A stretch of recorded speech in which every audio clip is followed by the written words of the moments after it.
have way too much stuff around up here. Well, I hit resend, to get the next code, and it's telling me that it can't load on my phone because my phone can't get service. Are you connected to the Wi-Fi here? Mm-hmm. I had to disconnect off that because that was Yeah, too that'll slow, help so you, just maybe? my, Okay, yeah, my maybe I'll try cellular is that. substantially faster. Oh, here's Bradley. Bradley, could you help Katrina for a second, please?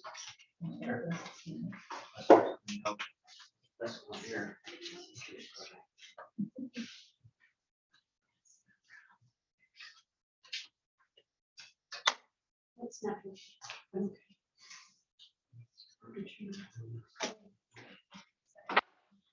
Do you want us to wait? I didn't. Actually, I think I got it. So, right. Maybe not. I had to, and I locked myself out.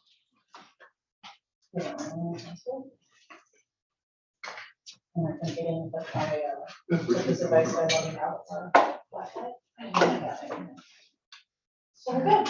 Good. Right thing. Okay, we're gonna call the meeting of the regular meeting of the Highland School Board to order at 6:01. Can we have a roll call, please? Jaeger, Here. Benish, Bonkamp, here, Drury, Here. Glanville, Here. Minchuk, Here. Schimmick. Please stand for the pledge of allegiance.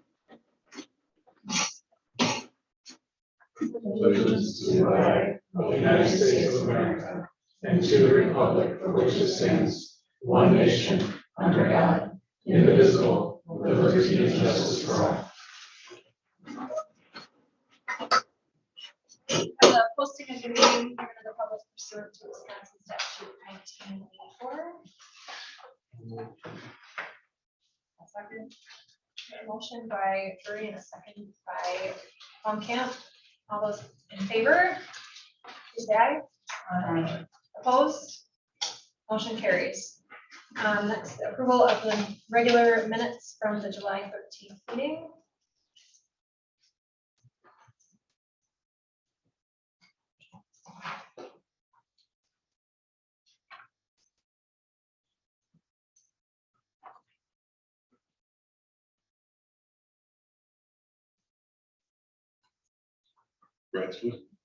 Brad, quick for a second. We got it.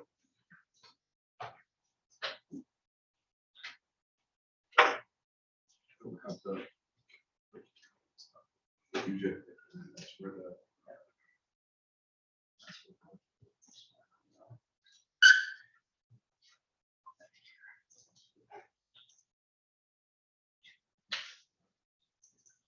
Okay, gotcha.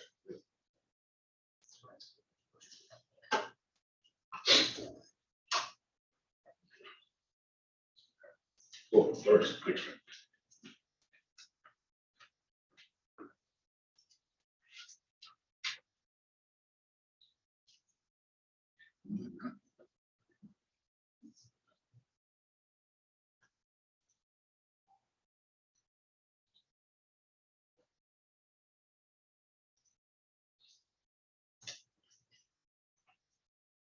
Motion to approve the July 13th. regular meeting minutes. I'll second. Okay, we have a motion by Minchuk and a second by Schimmick to approve the July 13th meeting minutes. Any discussion? Seeing none, we'll proceed to vote. All those in favor, please say aye. Aye. Opposed, same sign. Motion passes. Approval of the current expenditures and vouchers payable. Is there anything that, Pretty ordinary stuff. A lot of it's payroll and supplies that are pretty normal for this time of the year. I don't think there was anything. I will tell you one thing I asked about, because I haven't seen it before, was the self-storage. But Linda told me that we used to rent 3 storage units. We are down to 1. So this, and that's, I believe she said a 6-month fee for that there. So that's the only one that stood out to me, only because I'm not used to seeing that one. But the rest are pretty, from my perspective anyway. But certainly, if any of you have any questions, I'll do my best to try to respond.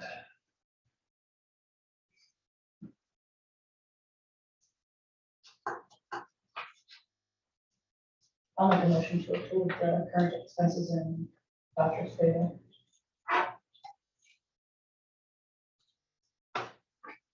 I'll second. All right, we have a motion by Schimick and a second by Glanville to approve the vouchers payable. Any discussion?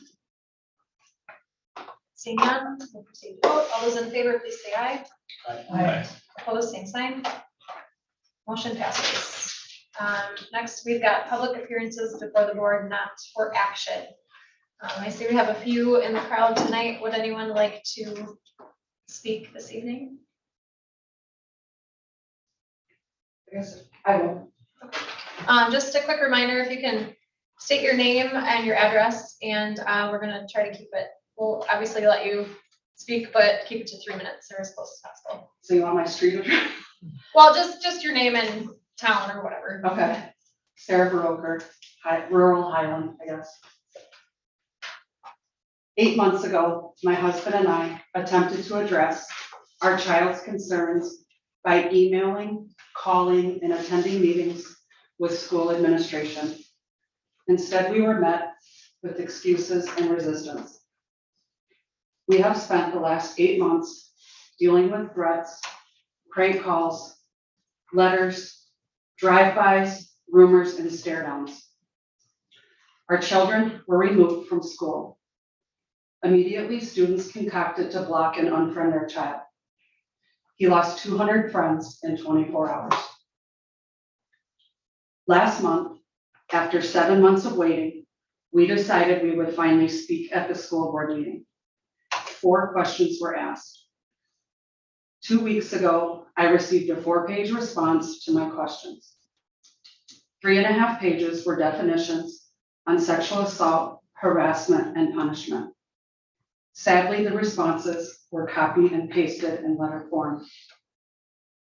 The lack of empathy, support, and sincerity is mind-blowing. Instead of an apology from the district, we received a letter signed, "Thanks and best wishes." We expressed to you last month that it is hurtful that school staff is attending court hearings. We asked for Highland to do better, but in normal Highland fashion, they took it one step further. Instead of staff attending court hearings, we were met by the football team in court on Friday. Highland School District. Our son's life has forever changed because of your lack of intervention, inaction, and students' behavior and reactions. You are supposed to protect our children. Instead, your focus is on athletics and pleasing parents. A few years ago, there was a project at the school on bullying. The motto was stand up and speak out. Sorry, that is not the case here. Instead, sadly, you had a student running down the hall yelling, "Yeah, we got him out of here." What happened when we spoke up? Our lives changed. We have 2 questions for you to consider. Why should a student receive more punishment for calling a friend Amish than someone who sexually assaulted another student? Would this be considered horseplay if a girl was grabbed in the crotch on multiple occasions? The world is a dangerous place not because of those who do evil, but because of those who watch and do nothing. School board, administration, and staff. Sauk Prairie High School just lost a teenager to suicide. This was caused by schoolmates. One simple request, read his obituary. It says, "Kids, be nice." I want to close with a quote from a student. If I, as a child, claim that something awful has happened, that someone has done something terrible to me, and everyone around me acts as if nothing is the matter, then either I must be crazy or all of them are. And when you're a kid and your life depends on these people, there is no choice. Of course, I must be crazy. To answer your upcoming question on whether or not I want a response to my questions, concerns, tonight the answer is no. Thanks and best wishes, Highland. Thank you. Anyone else want to speak? My name is Leslie Lapp at 6080 County Road PP of Boca. I'm in the Highland School District. I just remain pissed about the whole thing. Thank you. Thank you. Any other tonight? I did bring a copy of that teenager's obituary if you guys want me to leave, just so you guys, it was very nicely written by his parents, so. Sure, yeah, you can leave that. That would be appreciated. I'll leave it on the table back there. Okay, thank you. Great, seeing no other comments this evening, we're gonna move on to announcements and reports. New items from our principal. So I talked to Coach Aid a couple days ago. He said the girls' lockers, as you know, we're redoing the girls' locker room. They told us they'd be in tomorrow and installed. So our goal was to have them before school started, and they might even get them before volleyball starts, which is next week. So knock on wood, hopefully that comes to fruition. We have some metallic fittings, they're called. I think we talked about this many times, where in the summertime, obviously we don't run water through our pipes. So those metallic fittings trying to dry up and then start to leak. So what most schools do today, if not all schools, they weld those. So what we're gonna do is weld those when we see those leaking. So we'll just do it periodically from time to time. So we got some that are leaking in the elementary end. So we'll weld those up here hopefully within the next couple of weeks. And we'll keep doing that as time goes on to correct our problem. It's gonna take, obviously, a lot of fittings, but over time we can get it corrected, I hope. Some signage, we talked about that. We'll talk about later with the transportation meeting, but we have some signage, down by Highway 80. That sign got beat up pretty good, so we're gonna talk about some options to replace that. So we'll talk about that later. 3 students received academic all-state for softball. So Tristan Imhoff, Jenna James, and Meg Terrell all received academic all-state.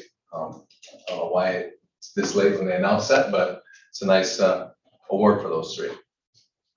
Playground equipment has been ordered. We also have a couple things we need to fix that are there currently. So they're gonna do both at the same time. So when that comes in, we'll get that hopefully here sooner than later. But as you know, delivery of things can be an issue these days. So I don't know if you noticed when you walked in the building, but we have a TV up there. Brad and Coach Aid have been putting the graduation classes. So we moved that TV. We have the iPad and the kiosk there now. So we just need one part for the TV where it transfers the information from the iPad up to the TV, but otherwise it's all ready to go. Landscape out front, we talked about that a couple meetings ago. It's the change that is in process. Just want to recognize Darren Laughlin, who's just been doing a whale of a job on it through his project. Jake Terrell's been his mentor and helping him out, so that's coming around pretty quick. So it's looking pretty nice. We have Sources of Strength and Energy Bus School. Ms. Hessling's been attending training the last week here. Sources of Strength is basically, remember the group last spring, talked to you guys about Sources of Strength and things that they're doing. So she attended the training, so there's more stuff coming to school. We're going to start the year off with some more activities in that. And then the Energy Bus is, I don't know if you read any of John Gordon's books, the Energy Bus it's called, but just talks about different ways to help kids and be positive in school. Exchange students, we don't have any at this time. Usually we have a couple every year. Bardine is our contact for that, but she emailed me today and asked if we could put something out on social media. So we'll do that, and then we'll see if we get a couple. There's a whole list. She gave us a list of kids. There's probably 20 on her list that are looking for homes yet. So if someone in Highland is willing, we got a good chance we'll probably have another couple of exchange students again. Hall of Fame committee met last night. We're not going to have a Hall of Fame banquet this year.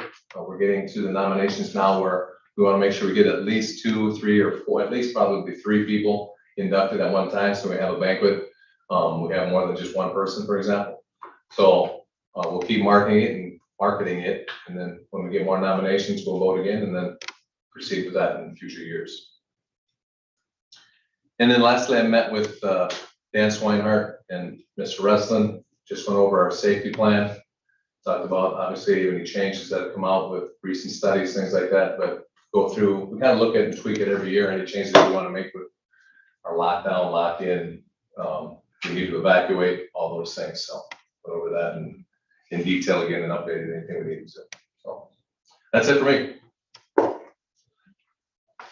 Any other questions for Josh?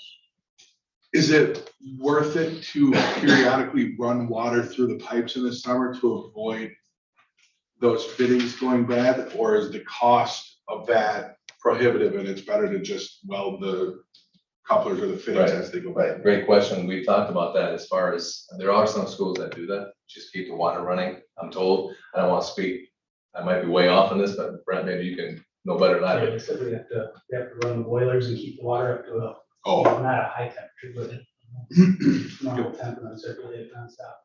As soon as you shut it off, it just kind of. answer. Okay, makes sense. Any other questions? Okay, moving on to our administrator. Good evening. A couple of things from me, not nearly as lengthy as Josh's, just give me time. But the August professional development schedule, our teaching staff comes back for a work day on August 25th. And then all staff return on the 29th of August for the 29th, 30th, and 31st, prior to the kids arriving on September 1st. I did copy you guys on the schedule this afternoon, so if, when you have a chance, you can take a look at it. It's still a moving target. That's as good as we've got at the moment, but we wanted to get it out to staff in enough time so they can plan accordingly, especially some of the support staff, because we don't necessarily have them for the whole 3 days, just because we don't necessarily have things that we need them to be doing at that point. So anyway, that's out. The auditors for the annual audit of the books will be here next Monday and Tuesday. So if you need to ask Linda, please ask her before Monday or after Tuesday. But she has been busy. I think her adding machine tape could probably go around the school at this point. Josh tried earlier, but she's been working hard on that. But they'll come in. It's, again, for those of you new to the board, this is an annual thing. It's just part of the requirements that the state puts on the district. So. As you've seen in the last board memo that I sent to you, and will be in the one I'm sending you later this week, WASB, your association, the School Boards Association, has a fall regional meeting. It is on September 28th in Fenimore at Southwest Tech. They do have a pre-conference event that starts at 4 o'clock and goes till 6. It costs, there's an additional fee for that, but it might be worth it for at least a couple of board members to attend. It's on how to run an efficient board meeting, which is never a bad thing. Then the rest of the festivities begin at 6 and go till 8:30. And by festivities, I mean there's a meal and there's a meeting. Your association president, John Ashley, will be there, along with your regional rep, who I believe is from Dodgeville, if I'm not mistaken. And they'll go over some things. They'll do some honoring of long-term board members. They'll have some news events and things that they want to share with you about what's going on. So I would encourage as many of you as possible to attend. And more information, as I said, will be coming out forth in my board memo. And in the same vein, I'm going to encourage you to start thinking about possibly going to the joint convention in January.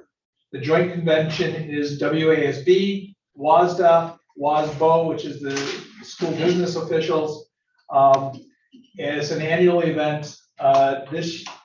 For this coming school year, it is January 17th through 20th. It's in Milwaukee. It is a really good event.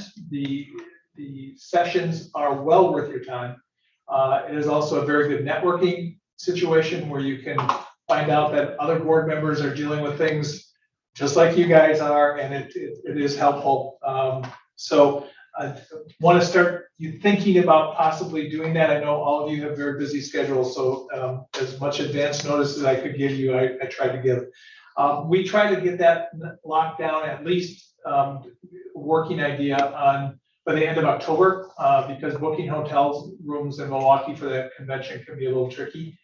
So think about it, and then I'll be bugging you again in September, and in October too, for that matter.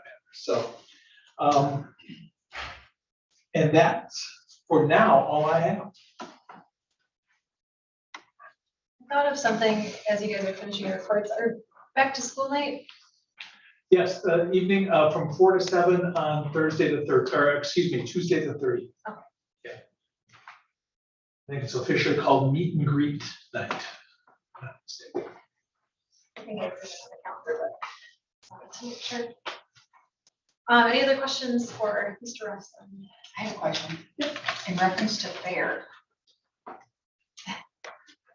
Because you're saying what I'm thinking. Oh, okay. Sorry. I'm just kind of curious as to why, because I noticed in your emails that you mentioned there's gonna be quite a few students gone.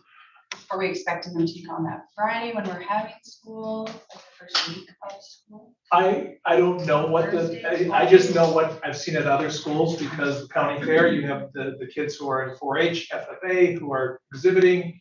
So it's not unusual for those kids to be attending the fair. And because Iowa County has a late fair compared to a lot of the other counties, so I don't know, Josh probably can answer that question far better than I can. Yeah, there'll be some kids that we go on that first day of school for fair. Have you ever in the past not had school those days? Yeah, when we start early, we work that a little easier. What's that? I'm just wondering, because Iowa Grant does not have school on Friday. Oh, no. We don't. So I'm just wondering because I grew up a fair girl, so I can relate. We had ours in the summertime, so I didn't miss. But something to consider for kids, so they don't have to miss those first crucial days, which getting into the swing of things. Yeah, can this be is a more- obviously going back to this, it's new now again. for us, Yes, so, back to different yeah, it's time definitely something we can schedule. look at. Yeah, I think as we look ahead to future years, because Josh said, you guys have had the luxury of starting in August, which almost every school district would love to have been doing.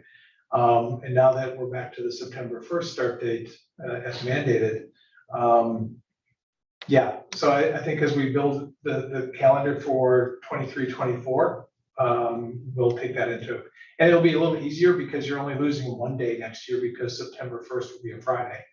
And a lot of school districts, even with the September 1st start date, when it's one day, they just wait till after Labor Day.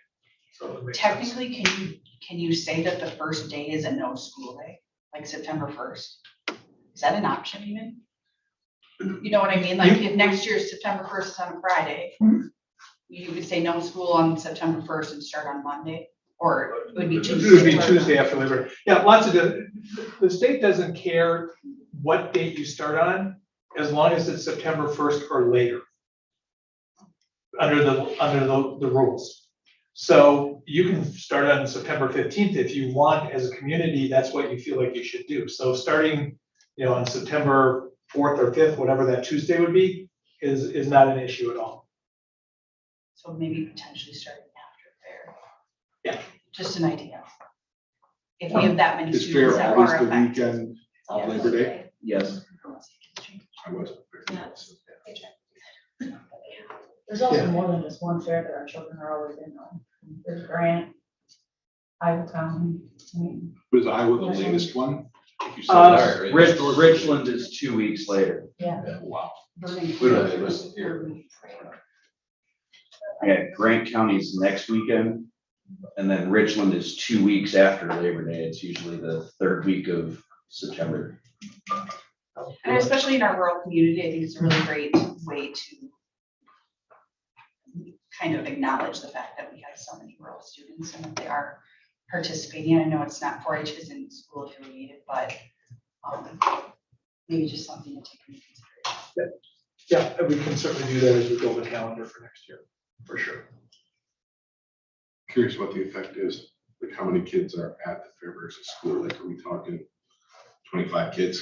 Are we talking 85 kids? I mean, Our that's a big kid, difference. our kids will be, Yeah, so that's You're why probably talking, my kids would are actually 15, 20? Yeah. That's K-12. But you also might have more that would go support those kids. Right. If we didn't. that too. So it'll Or be at least interesting to cover see it. what, Also from a sports, do you plan sporting events around the late fair or no? We I'm can't, new to this. yeah, that one is out of our hands. Okay, sure. So we have our first home football game on September 2nd. Mhm. And we'll have had, that will be our third football game of the season because of how the football season is set up by the WIAA. Volleyball will also have a couple of matches and including their first home match that week that we start school as well.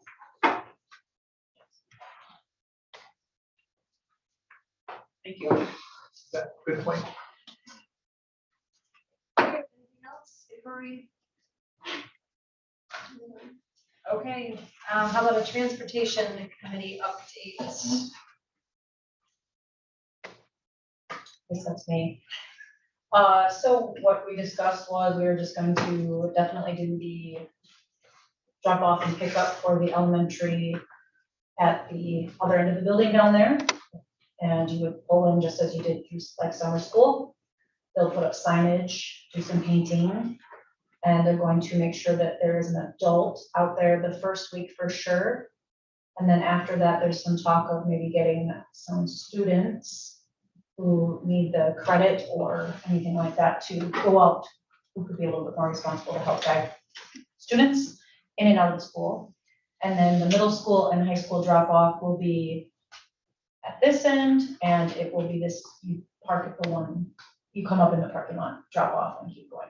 Same as pickup, try to do that as best you can. Or if you can, park in a parking stall and have your child come to you, that would be probably the best. Anything I missed? It's pretty much what we talked about. And we're taking out the, obviously have no vehicles in the front driving out, to drop off is our goal.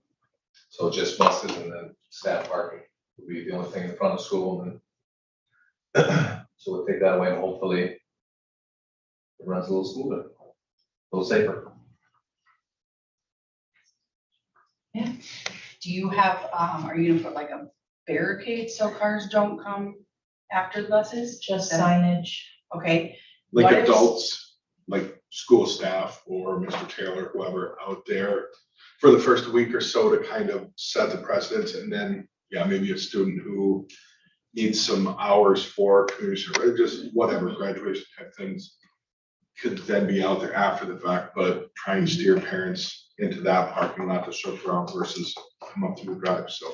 okay, what if you have a kid that's getting dropped off elementary and middle school? They get dropped off at the elementary. Yeah. Oh, both of them? And Yeah. then So the middle school kids just walk a little farther. okay. Curious. Okay. And So- so are parking we- in a spot is okay? Yes. Okay, good. Not in the elementary main end. drive. The Not elementary in the ones should elementary stay in the loop. So we don't have kids walking out to the parking lot. That kind of negates what you're trying to do. Right. Just moves the problem area. But we are aware of the first days of school and what we're expecting there as well. We know that parents are going to, Especially 4Kers, yeah, they're going to want to park. yeah. Won't walk their kid in. Yeah. Yeah, that one's gonna be. And the kids are nervous, obviously parents, especially oldest kids, gonna be nervous, so. I don't know if this is something that we need to think of in the future. I know that end of the school is never intended for pickup down there. Right. But kids have to stand out in the pouring rain for a long time while their mom is parked in the big circle of, as you guys know, I pick up my kids every night, morning and night. So something to stand under at least would be potentially good in the future then if we're going to continue picking up the kids on that side of the building. This is definitely a trial run. Okay, And we did talk about that. There's nothing stopping the kids from running down on the sidewalk to where mom or dad is, so they don't have to wait till mom or dad is the next car or the first car in line to get in. They can run down the sidewalk So, Yeah, they're still out parking lot, it's stay on the sidewalk and just go find their car. They're still in the rain, though, if it's rain, snowing. Back in umbrella. and we brought that up about first day of school and 4Kers and it being tough, and we realized that was gonna be an issue, and Mr. Terrell talked about, just being cognizant of that, and maybe we need an extra staff person just to help kind of facilitate the flow of traffic and safety of it. I mean, we realize it's probably gonna be an issue, but it should only be a 1 or 2 day issue. So, I mean, Mom or Dad probably doesn't need to come in every day, like the first is the big day. But something that we're aware of, and hopefully we can keep it staffed accordingly and avoid any issues. Is it worth sending some sort of document home with parents, whether it's back to school night or the first day of school, to just say, here's how it's gonna be, please respect for everyone's safety, Yeah, the yeah. map or something like. But I mean, if there is signage out there where the parents know, turn this way, don't take a hard right, Right, and there's a staff member out there directing people. but I've seen it with my own eyes. Oh, and we even So said I that. think the more we remind people, repetition is, Yeah, we have a letter ready to go. oh, perfect. Already ahead of me. And even if we only catch 85% of people, it's still pretty good. Right. Anything else for transportation? Any other questions? Okay, on to building and grounds. We just had a quick meeting, 5:30 today, talking about the north side of the building. Josh, I know more of the details. Sure. So we got a ticket booth there in that hard wind that we had a month ago, or so whatever it was, but that ticket booth got knocked backwards. So we'd like to get that on something to kind of pass it down a little more permanent. So, we'd like to pour a cement slab on the south side of the ADA pathway going back to the ball or Tyler Fields. And then landscape behind that. So that north side's got some landscaping that needs a lot of work back over here. So clean that up, put the slab down, landscape behind it. So, and then fasten that ticket booth on. That was a donation and Levi Lynch's memory.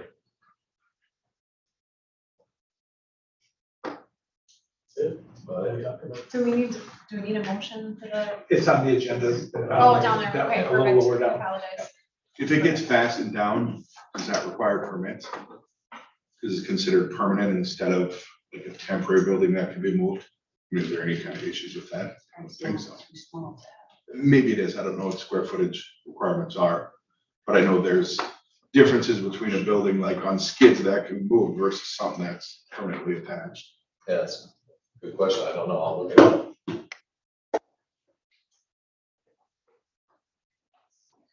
Anything else, building and grounds, questions before we move on?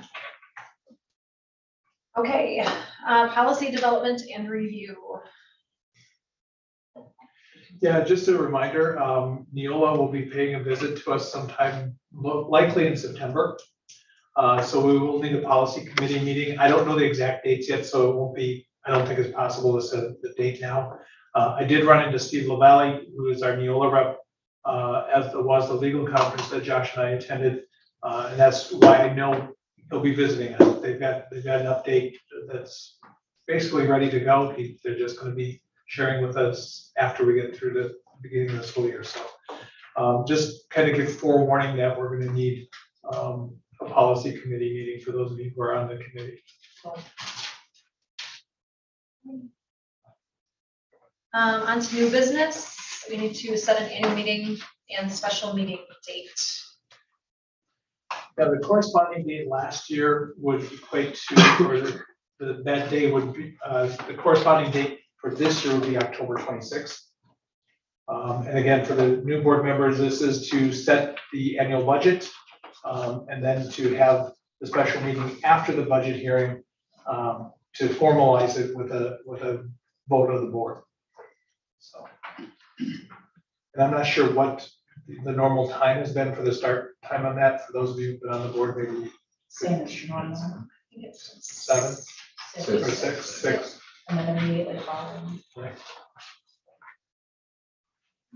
So October 26th, do we need to, Yeah, you you had, at the end of that meeting, you set a general time, but now is the time to make it official. So yeah, an action item would be appropriate.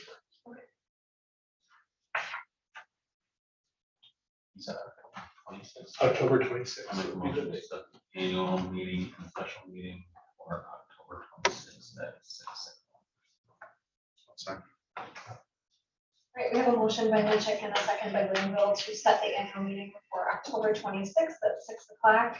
And the annual meeting and a special meeting.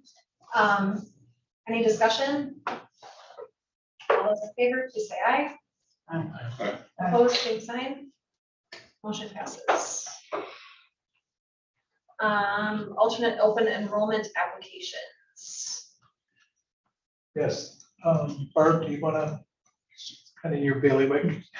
We have 4 new applications to enroll out of the district. 2 students had previously attended, 2 students had not, and are applying to continue in previous districts.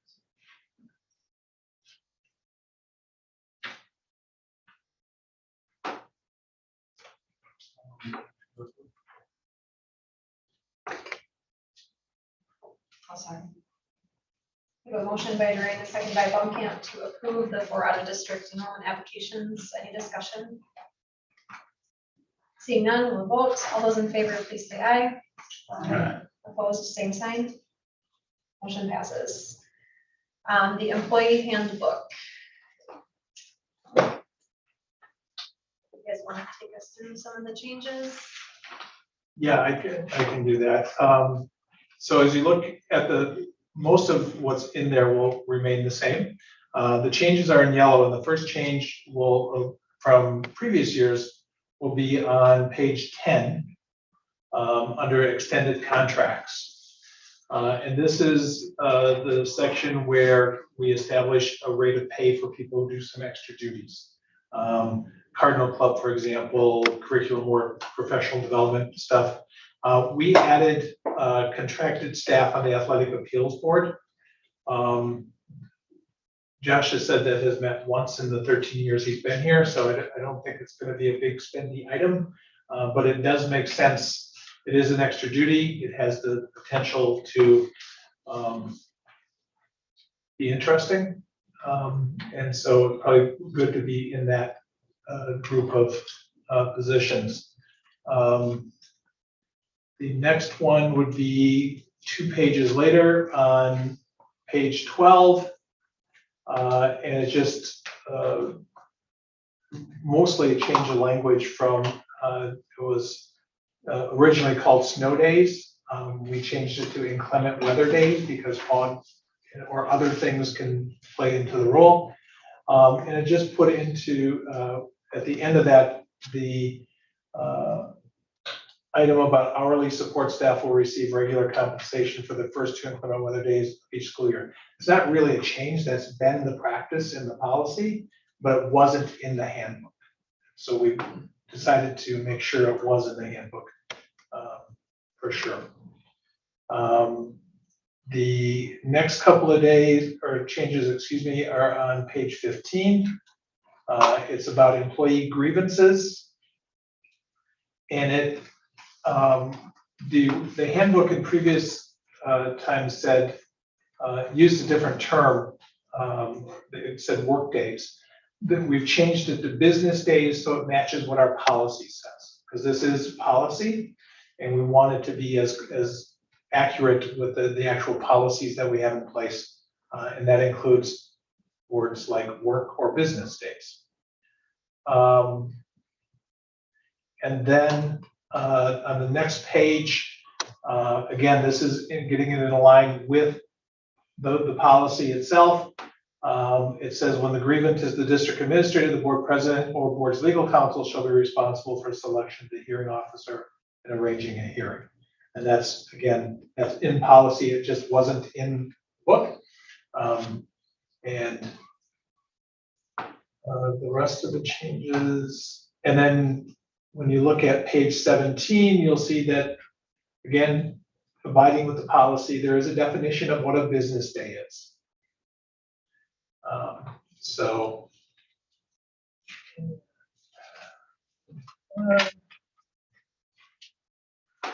We've also added, in the past, there were two appendixes, an appendix A and an appendix B. Appendix A dealt with employee discrimination, harassment, that kind of stuff. That's still there. The employee B in the past was the sign-off sheet for staff to indicate that they had read the handbook and that they accepted the terms of the handbook. That is now appendix C. We added to the handbook a policy 8462 as appendix B. So, and that deals with reporting. So those are the only changes. There's one other potential change depending upon a decision made later on internal staff subbing. That the figure that's in the handbook currently is the current rate. If you, as a board, decide to change that rate, then we'll change that in the handbook as one final change.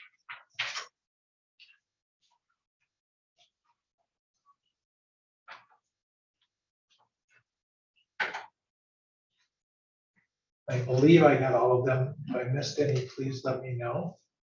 But I do think I got them all.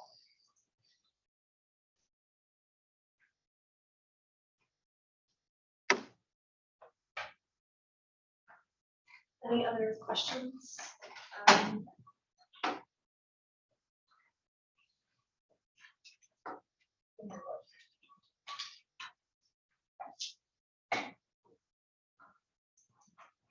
And I entertain a motion.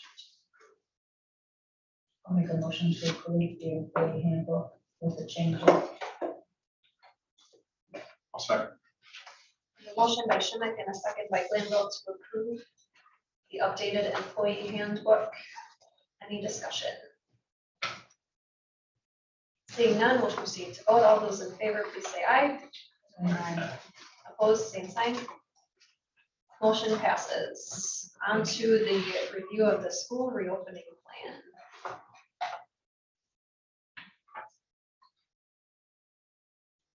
Josh, do you have this?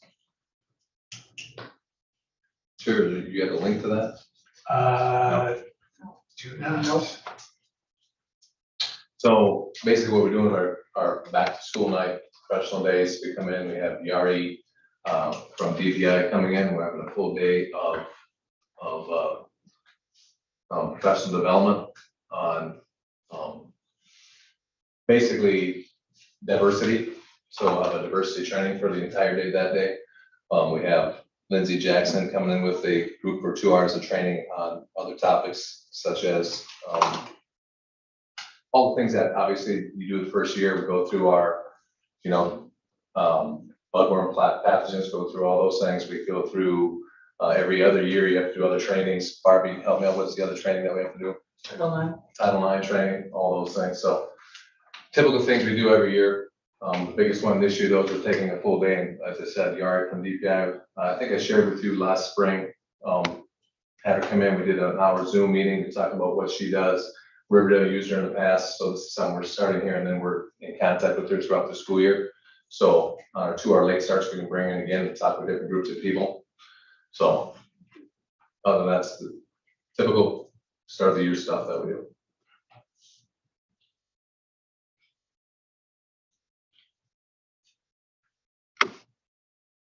So what about COVID? So I talked with Sharon, she met with us last week again, and as you probably are aware of, there's changes all the time on that. So right now, our plan would like to be if, unless something changes before school starts, which could happen, but masks optional. And if someone is positive with COVID, they will quarantine for 5 days. They can come back after 5 days and wear a mask for 5. Direct contacts do not have to quarantine. We're going to recommend that they wear a mask. And then we'll keep our thresholds. Meet with Randy again and see what Sharon says with the county is saying about threshold numbers. But I think we can raise those up the way it looks. So right now, as you know, we have 4 in the middle, 4 in high school if we get over that. So we've got a couple other schools, and what Sharon is telling us, we should, we can raise those numbers up, so that should help as far as keeping kids in school. Just to clarify, recommended, you said, close contacts, not required. Right, that is, as we speak today. Okay. As you guys know, as we all know, it's an ever-changing landscape. Sharon's doing a nice job of keeping us in the loop on what's happening at the county level and beyond. Hopefully, it'll be more or less stable.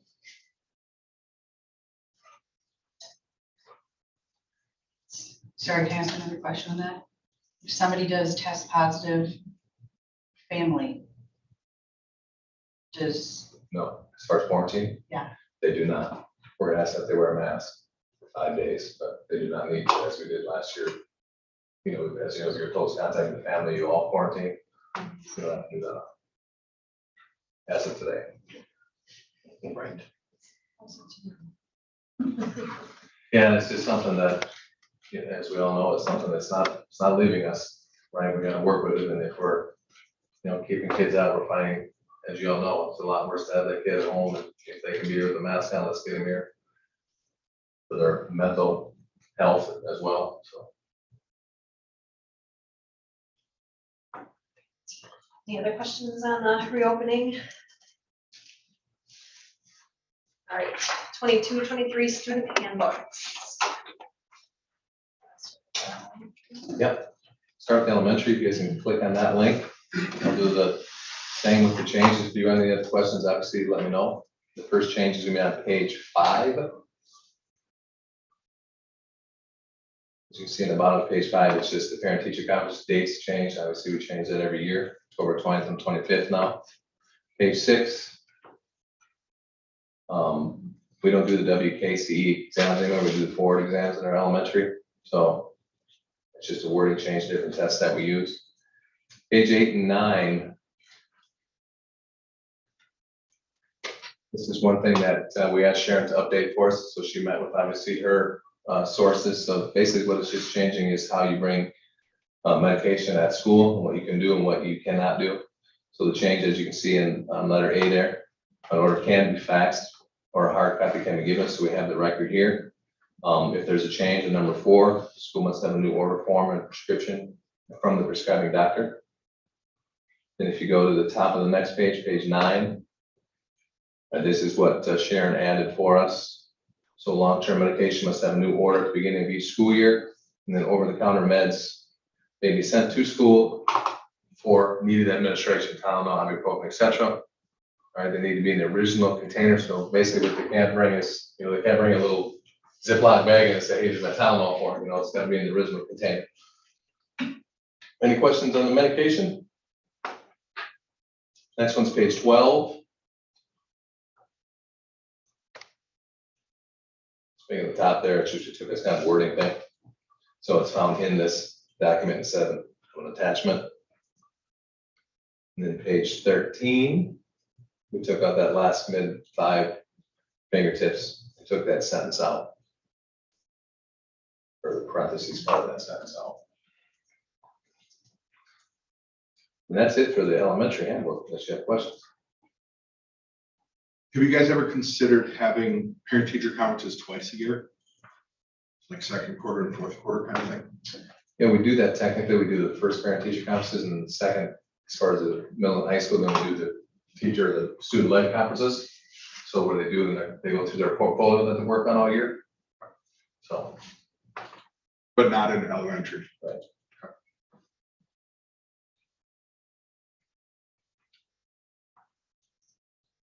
Middle school, a lot of these are the same, so we can probably skip over some of the stuff that's in the same in each handbook, but I'll. Page 3 at the top of the middle school one. Obviously, just a change in our staff there, Ms. Tess and student council advisors changed. Next one is page 6. So June school, this is for middle school students that need some extra help in the summertime to get ready for the next year. And said in our last one in the fourth quarter, we didn't want to leave it at the fourth quarter. And we want to put it at the semester.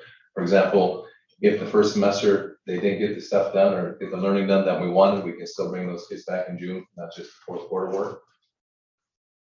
And then parent teacher conferences again below that. Page 11.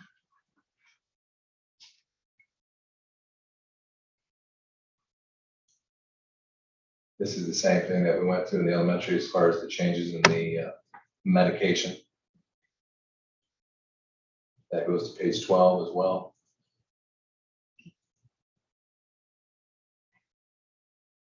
No change there. And the next one's page 14. And that was also in the elementary book, or elementary handbook. And then number 7, I took out number 7 is code apparel.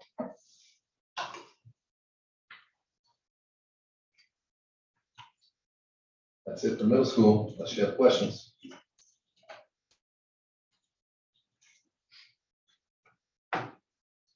High school.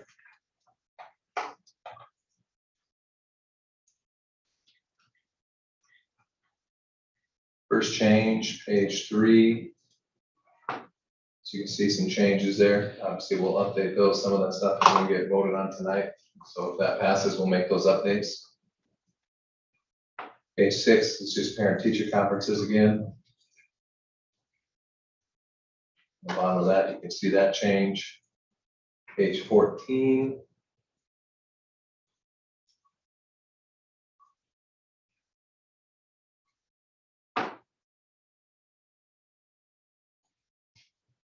So for some reason, I don't know, during the fourth quarter of the year, sometimes that didn't happen. So I don't want to have a fourth quarter on there. Because sometimes prom may not fall in the fourth quarter. Usually it does, but sometimes it may not. So I just took that out, so we're covered there. 15 is the decoration. What I do if a student is failing a class and they're a junior, all right, so let's say they go back to that class and then so they'll miss decorating during that class, so they don't miss that class or failing, they're back in the class.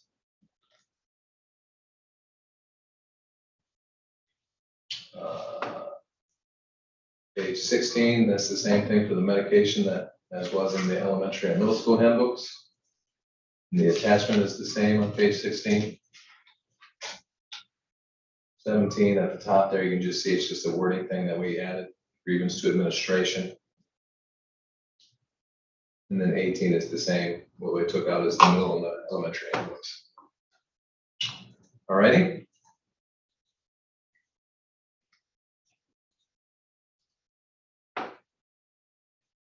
Questions, if you want to look at the personnel list then, that would be in the handbooks.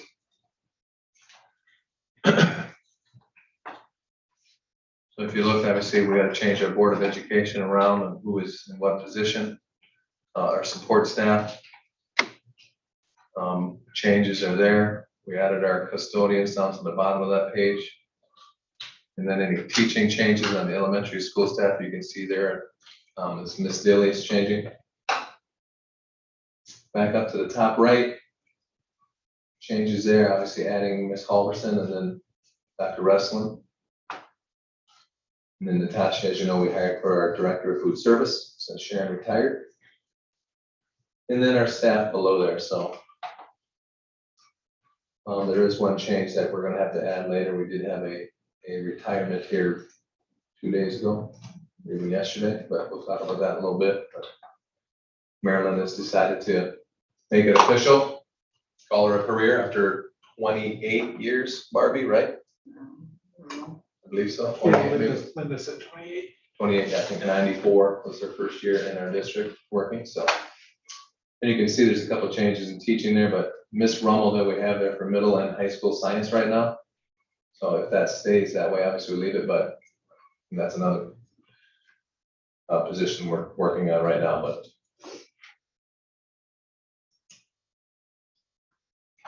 All right. Any questions for me on those?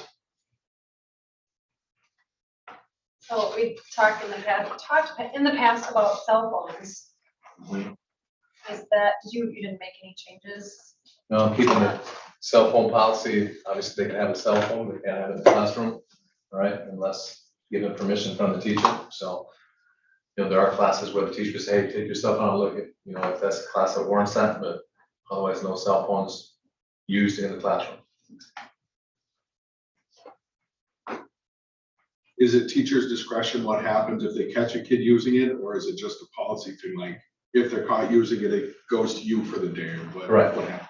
Yeah, yeah, the teacher doesn't get to keep it. The teacher takes it and then they bring it to me and then the kid takes it from me at the end of the day.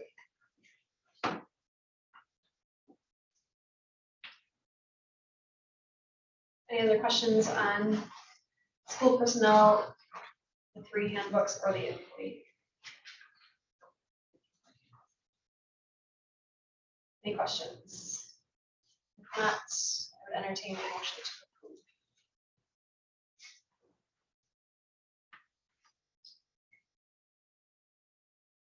approve. Make a motion to approve the handbook. I'll second the motion. Okay, we have a motion by Drury and a second by Schimick to approve the elementary, middle school, and high school student handbooks, as well as the personnel list as presented for the fall. Any discussion? Seeing none, we'll proceed to vote. All those in favor, please say aye. Opposed, same sign. Motion passes. Next, we have our social media contract for 22-23. Right, as you know, we have a contract with a company called Social Media that is handling our Facebook and other services similar to that. Social media, I guess, is handling our social media. The current contract expires at the end of October.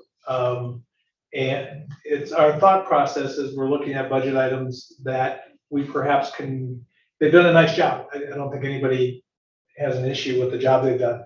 But we do think that we could do it in-house for less cost and use those resources in a different place. We'd like to try at least for one from when the contract expires at the end of October. Give it a shot. If it works, great. If it doesn't, they will be happy to take us back. Or somebody like them will be happy to add us as a client if we decide we want to go down that route. So we're recommending that we not renew the contract with them for once it expires at the end of October, so from November through the end of June, and then reevaluate when we get into July to see how it's working.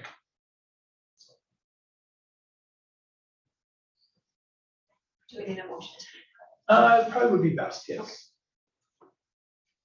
I'll make a motion to not renew the social media contract. I'll second. Okay, we have a motion by Blomkamp and a second by Mitchell to not renew the social media contract for 22-23. Is there any discussion? None, we'll vote. All those in favor, please say aye. Aye. Opposed? Motion passes. Thank you. Looks like this is the check. So it takes a while. Do you see the green one? Nope, it's No, red. it's red.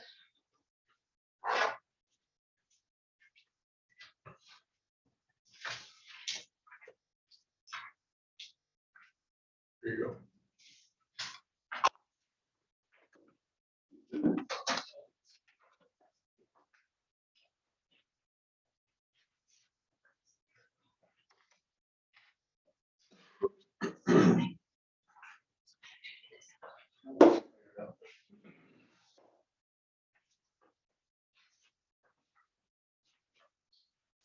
So as you all know, that we've been in conversations about the future of our football program with 3 different options.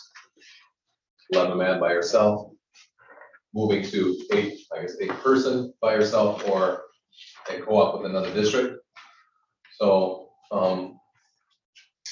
Ms. Mitchell has a slideshow that she put together for us, and then we can show you, as you know, we did the surveys and we did the community meetings. So we'll explain in detail and answer any questions that you may have. And we're hoping by the end of this, you'll have a good feel of where we want to go in the future. So, but I believe Ms. Russell, right, we do not have to vote on this tonight. No, we do not. However, we do want to talk about what needs to happen if we don't vote and if we do.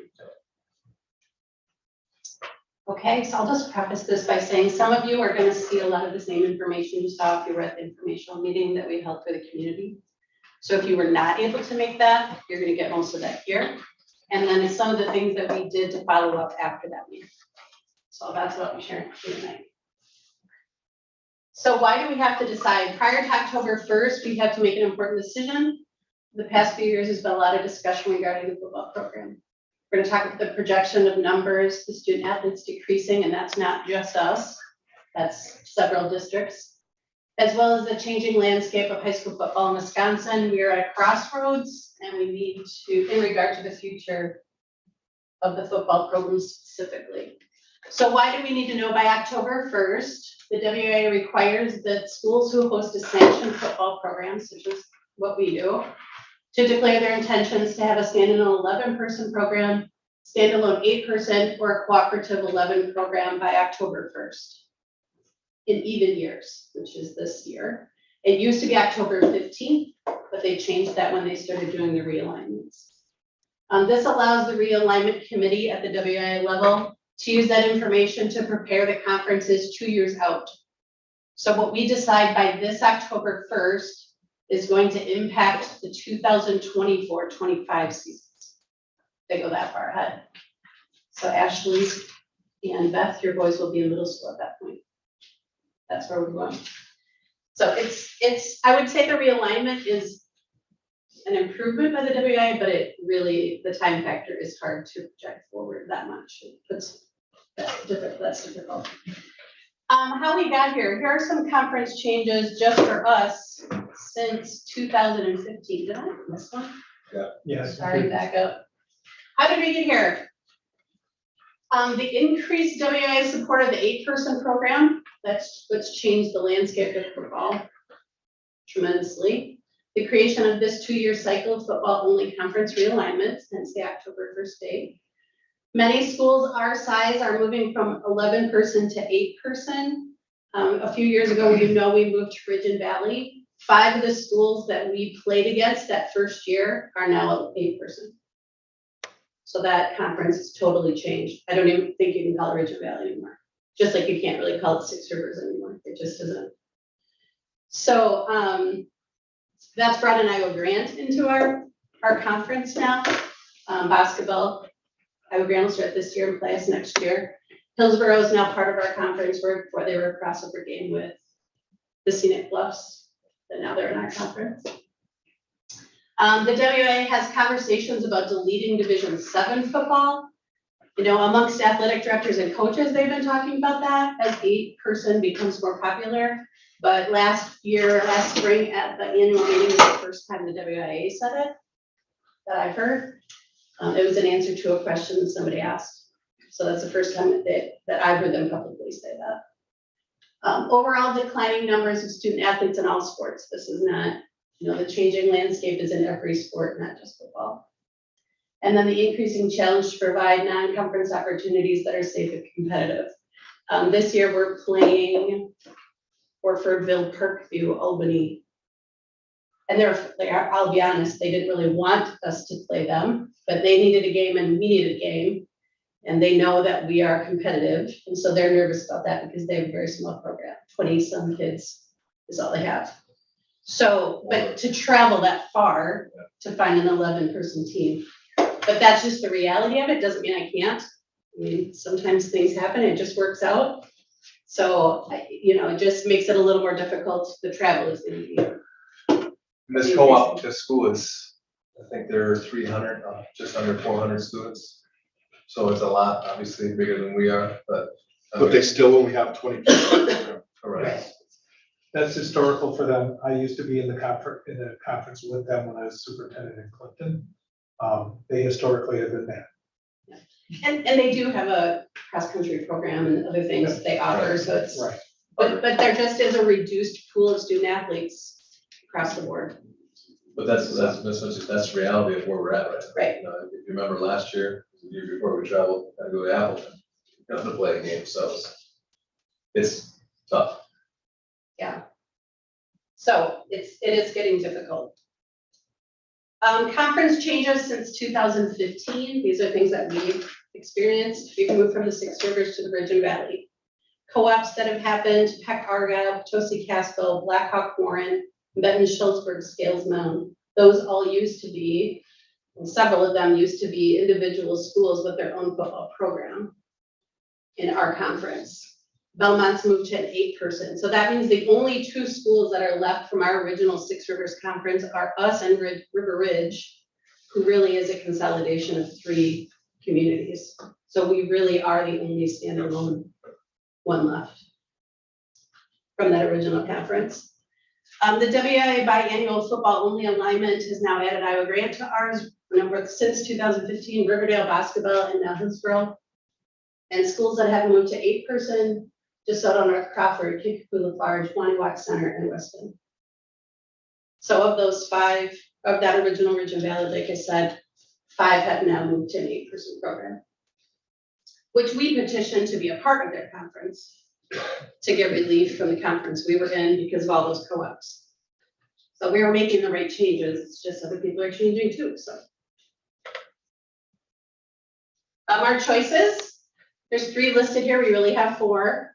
The 3 listed here, and then to not play at all.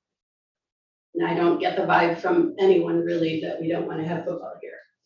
So, but that is something we need to consider because that really is reality. Our first step that we went through is we sent a survey via Infinite Campus to students in grades 6 through 12. And then we also had it sent to all parents K-12, because obviously this is going forward into the lower grades. Several of you have elementary students who could potentially be part of this program, and so we needed to see what you were thinking. All right, and this information sheet was tagged along with it. I will say that some people found when I reference it in the survey, people weren't sure how to go back and look at that, so I apologize for that. Not sure why that didn't come out a little more clearly. But that's what was sent out with the links you can see here for people to reply. So here's what our first survey brought in. So we had 84 responses, and this is the community survey. I'm not going to share the students' survey because I don't think we've got a great representation because the kids don't check their email in the summertime very often. So I'll talk about something we did with them specifically. 84 responses, this was our population. After we had the informational meeting, someone suggested that we send the survey out again. And so I did that. So I'm going to show you the results one right after the other so you can see the before the meeting and after and any changes. So this was before the meeting, the survey that was filled out. And this was post the informational meeting. So a few less responses. I'm sorry, I wish I could show them side by side, but I don't know how to do that. So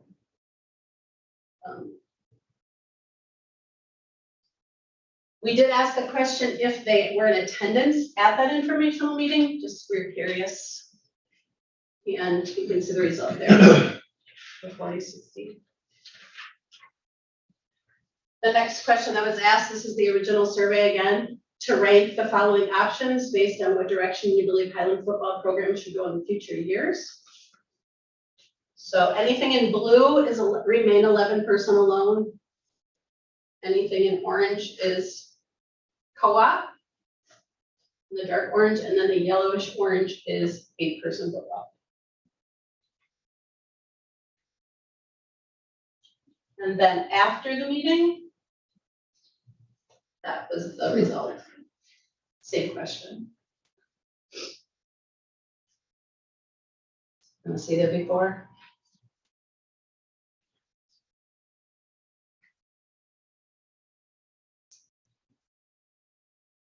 And the next question in the original survey was, if 11-man football on our own was not an option, which of the following would you prefer? And then post informational meeting, that was what they prefer.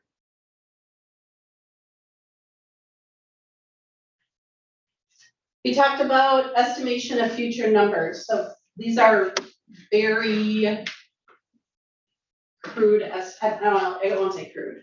We tried to look at the program that involves the kids that are in there now, so this went down through 5th grade. For this season, we have 37. Next season, we will lose 7 seniors and 8 freshmen. Now, obviously, that could change one way or the other. These are very, just keep in mind, they're not really hard numbers, but as hard as we could get. Then if these 2 seasons, this season and next, have been declared, we stay 11% alone. Then whatever's decided this October dictates 24 and 25. You can see the numbers there. And then when we declare in 2024, that will affect the 26-27 season. And I stopped there because the 26 season would be this year's 5th graders would be part of the program. And then we stopped because I don't know how to predict what 4th graders are going to play high school football. So, and obviously I don't even know this, but the best we could do. Yeah, there's a few we know, but yeah, the majority, I don't know how we predict that, so.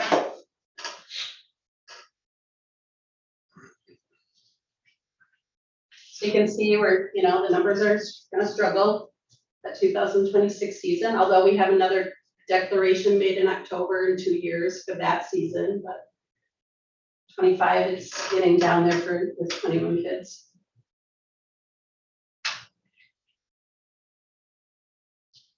So based on those numbers, let me come back up there. It was just thought that maybe it's time to start looking at the future and if something needs to change. So like if we go back to those 3 choices, standalone, which we know because that's what we've done. Then co-op and 8%. So I just made a kind of a pro and con list for each. By no means is this everything. And I realize that some things on the pro side might be on the con side, and on the con side might be pro side. But just to get some ideas down, this is what we kind of came up with.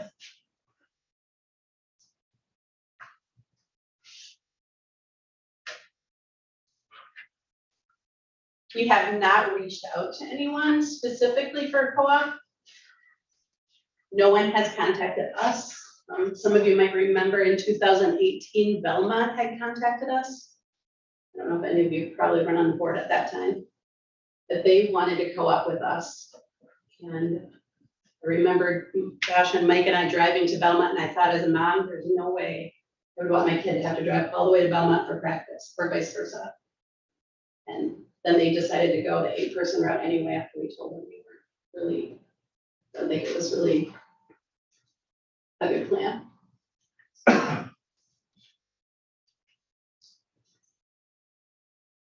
So those are some of the things. Does anybody want me to talk to anything specifically? I mean, they're all pretty, well, they've been around a long time. It's pretty.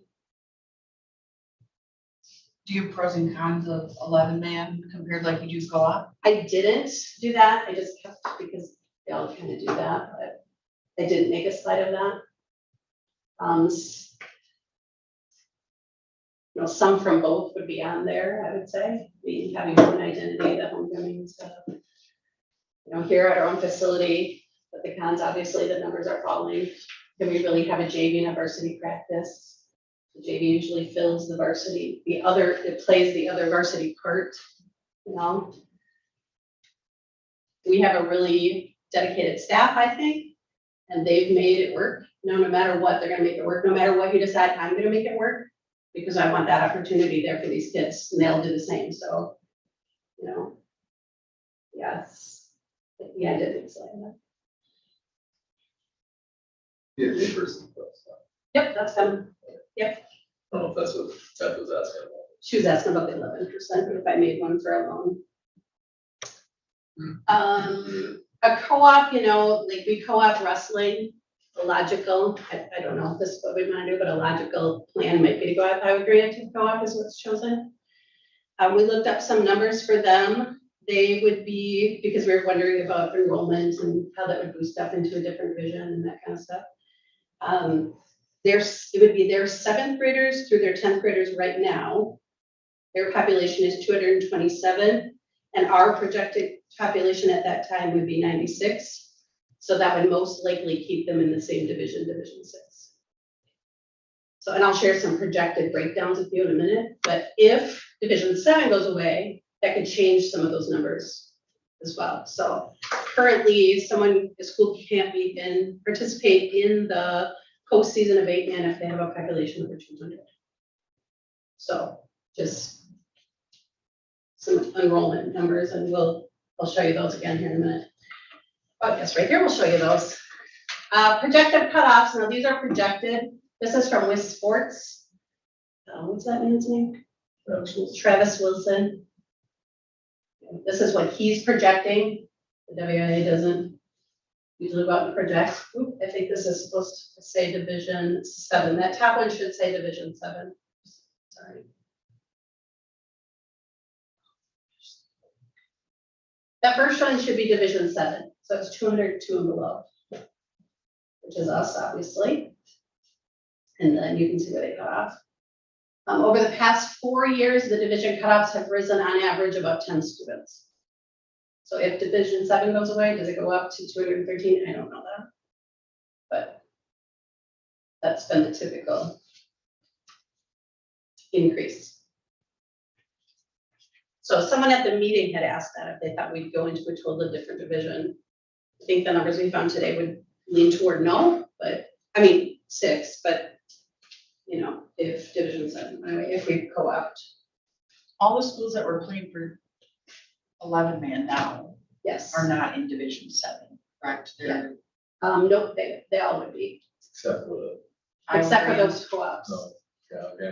No, the people that were playing this year. Iowa Grande has more than 200 kids in their school, don't they? Their high school. They said they were at 199, I think. Yeah, I think that is what we they're right on the button. Because they're going up. But There you can be. non-conference game, no they are. Orfordville, Yeah. that co-op would be above. Yeah, So they're- Okay. And basketball above. Just wondering if we're playing like people that have way more students in the school, if we stay 11-man compared to somebody if we go to 8-man. I get what you're saying. In most cases, no, but in some cases, yes. Okay. But then, like we talked about this afternoon, you know, just because they have a lot of kids doesn't mean they're successful. We're the smallest school that has their own program and we're quite successful. So yeah, there are some trends, but I wouldn't say numbers is always. And will that change? I don't know if that will, you know, if that number will go up or down, but I apologize for not having Division 7. That should be the first one. So some pros and cons of 8%. Let's explain that second one. On the fence kids, you know, if they're going to be traveling to another district for practice, and right now they're only going out because their friends are begging them and please, and all you have to do is go to the locker room and then walk outside. That's one thing. Then if you have to get on the bus and, you know, or whatever, vice versa. That's what on the fence kids, for lack of a better term. It is probable, in my opinion, and they have talked about it at meetings, that there will be an 8-person conference, because now there are all those 5 schools that we used to be in our conference, Belmont, Wisconsin Heights. They are all 8-person now. Wisconsin Heights has been 8-person for several years, but they have never been able to participate in the tournament because they have too many kids in their school district. The kids go out knowing that. They just want to play, so. Ours is the same situation right now. They can't go to the playoffs. Yeah, they have their population is too big. So. There is a WIA tournament now. That was new last year. I'll be sharing with you the schedule here in just a second about that. So, but it's new, it's something we don't know, not used to it. The staff would have, there'd be a learning curve there for everyone if you went that way. One thing we would have to do is be really playing 2 different schedules if that's what is decided. We play our varsity schedule would stay as an 11% for this year, for next year. If you decided to change it to 8-man or JV schedule, I would work to make that an 8-person JV schedule. that would, to make that transition easier. That would be hard to do, but with more schools around, maybe it'll be easier than I think, but that's one thing that I find, and that's something we'd have to get after right away. Not before October 1st, obviously. When you say travel to competition, then, Mhm. I mean, we still travel to all competitions. Yeah, I mean, the distance of travel, but But truthfully, you said though, there's a lot more of the locals that actually Right. change to 8%, so the travel may not actually be a negative. per Right, se. and to be Exactly right. honest, we always are the ones who travel the farthest. I mean, everybody knows that, if you've been, we always are the ones, people are like, oh, I gotta go all the way to Highland. We're the furthest from everybody, I swear, except Riverdale, and I learned. So, yeah, But you're right there, Katrina, because the travel is, if you look at that last slide you're probably referring to, a lot of the Ridge Valley schools have, right, and we're the farthest north school in the Six Rivers, so it's actually better for us That's what. if an 8-person is what we go there. I would though add to that travel to competition in the WIA tournament is gonna be further. Because we're gonna end up, if, whatever 8-person teams are around here, they're not gonna play each other in the first rounds. So it's gonna be north. Belmont, I think I don't know if they ever did end up meeting in the middle, but it was like 3 hours, I think it was supposed to be, and then they tried to meet in the middle more, so that both schools were traveling the same. I don't know if that ever happened, but that's just from their athletic director. So that travel will be further. The season's a little shorter, there's less games. This is what the calendar looks like for an 8-person program. 8-player teams are starting this coming Monday, the same day as volleyball. No, I'm sorry, they just started this past Monday, 2 days ago. And they have 1, 2, 3 games in the state where we have 4 and 11-person. So 8-person starts later and ends earlier. Yeah, you can see that the state final was in Wisconsin Rapids last year, and it will be again this year. But as a player grows, which it probably will, especially if WA gets rid of Division 7, it probably will end up in Madison. That would be my opinion. And I say that because one, if that slot's open, they're gonna wanna fill it with something. And they're already all up there. They're not gonna wanna miss that money. They're gonna wanna sell those tickets. Traditionally, smaller schools follow their teams better, all of those things. That's what I see. They haven't said that. They never say that. They'll make it a more of a, well, we have the spot open, we might as well, it'll be more of that. Earlier, it says right there, Wisconsin Rapids was the first one. Right. But one thing I did want to point out too, the numbers going forward is a con because 21 kids. You do only have 16 out there against each other at practice, but you still only have, those few left over. So just something to keep in mind. A question was asked, actually, I think it was by Mr. Glanville. Are there any schools changing from 8% back to 11? So Tom Shafransky is the WIA liaison. Oh, I bet he said that some have. Let me find his email. Sorry, I thought I had the link in there for that. Show you this. Show you the email. So I asked that question and he said, please note that 8-player football remains a new format where school teams continue to strive to return to 11-person football as soon as possible. So some people are using it as just a change for now, and our numbers go up, we'll go back to what we know. We had one program, St. Mary Catholic in Neenah, that had returned to 11-player football after being at an 8-player team. We do have a number of 8-player teams that are telling us they plan to return. There are also some 8-player teams who have enough players to return, but chose to remain 8-player as they are having success or have become comfortable playing 8-player. So then I asked if why the schools might change back. He said, normally it's due to additional student athletes coming up for football, coaches going to students, captains going to students who were out before and then inviting them back, everyone working together to create an environment of participation for that high school. as the AD, he said he used to meet with the head coaches and captains to identify a list of potential students. And truthfully, to be honest, we don't have that list of potential students because pretty much everyone is going out. You know, if Mike had 40 to start with, and I don't know how many boys we even have in high school, it's not much more than that. So our percentage of kids that are participating is pretty high. It's not like some of these bigger schools where they have 20 kids, but they have, 120 that are playing. So not saying they can't, I'm sure there's a few we could maybe talk into it, but our pool of students is so much smaller than what they're working with. But those are the reasons and why people were going back and forth. So, Will, does that answer your question? Yes, ma'am, thank you. Great.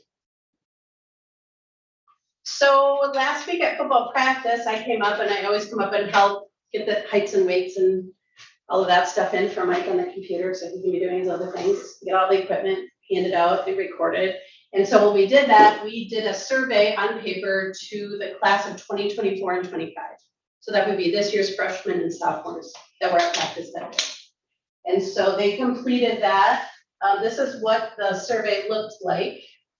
It was very similar to the one that we gave to the community. It talked about why we're doing it. You can see the questions. They were to rank them. If it was not possible to have an 11 on our own, which would they prefer? And then I just asked if they or their parents were at the informational meetings. I was curious. Did you give them any of the information from that meeting? Like, this is what our numbers look like? Like, there might only be 22 kids on the team when you're seniors. No, I didn't give them any of that. I just thought, well, if they were there, a lot of them were there, just looking in the crowd that night. And if their parents were there, I didn't want to seem like I was swaying one way or the other, but that is a good point. I never really thought, I guess they look ahead and they know who they played middle school ball with, and that would be who it is. But so that was the survey I gave them, and then here were the results to that.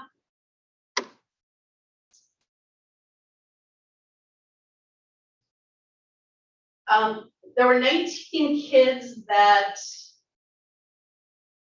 responded. I'm sorry, there were 19 kids. Yes, 19 surveys were returned.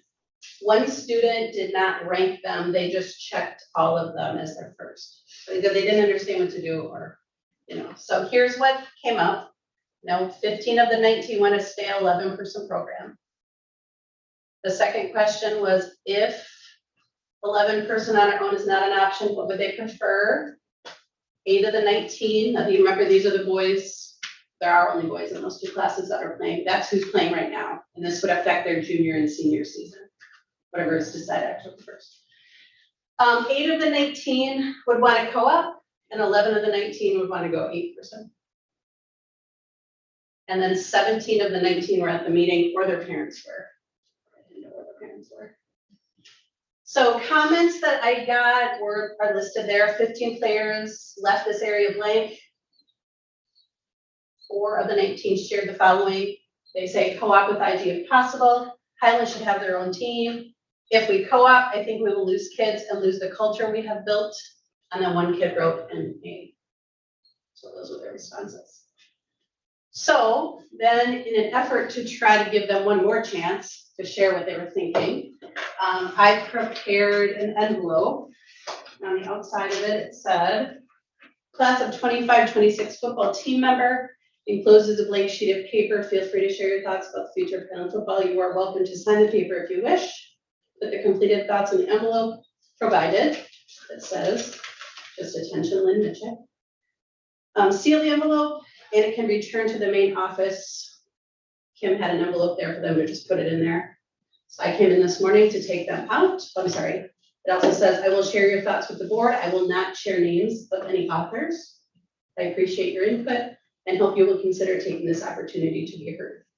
Send any questions my way. So there was only one envelope in the big envelope. So only one person wrote back. And they said, I believe the best route for Highland football will be to co-op. The classes of 2027 and 2026 have very close relationships with the same classes at Iowa Grant. And that could benefit us during the football season. And that was one of the positives of a co-op because they played with these kids before.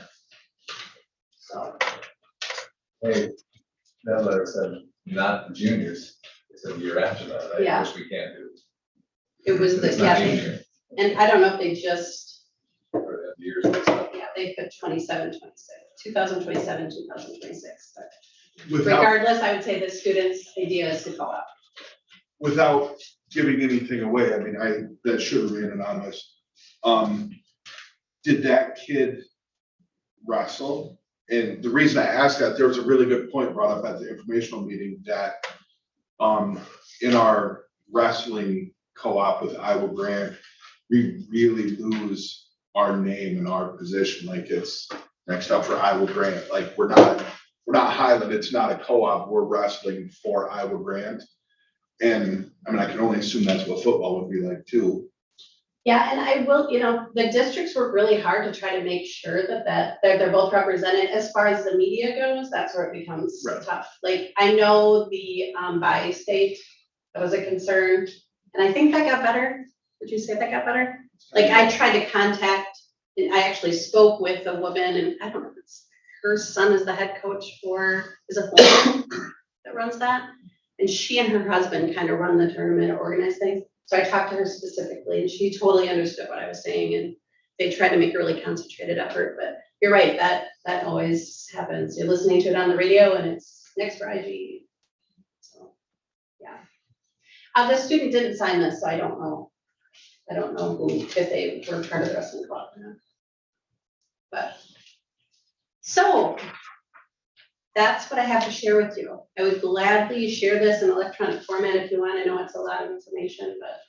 Can you scroll back up a little bit more? Sure.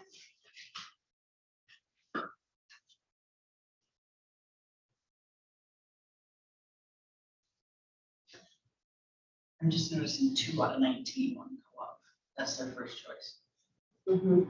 And I think it's funny in the next question down, if standalone 11 wasn't an option, 11 of 19 shows 8-man.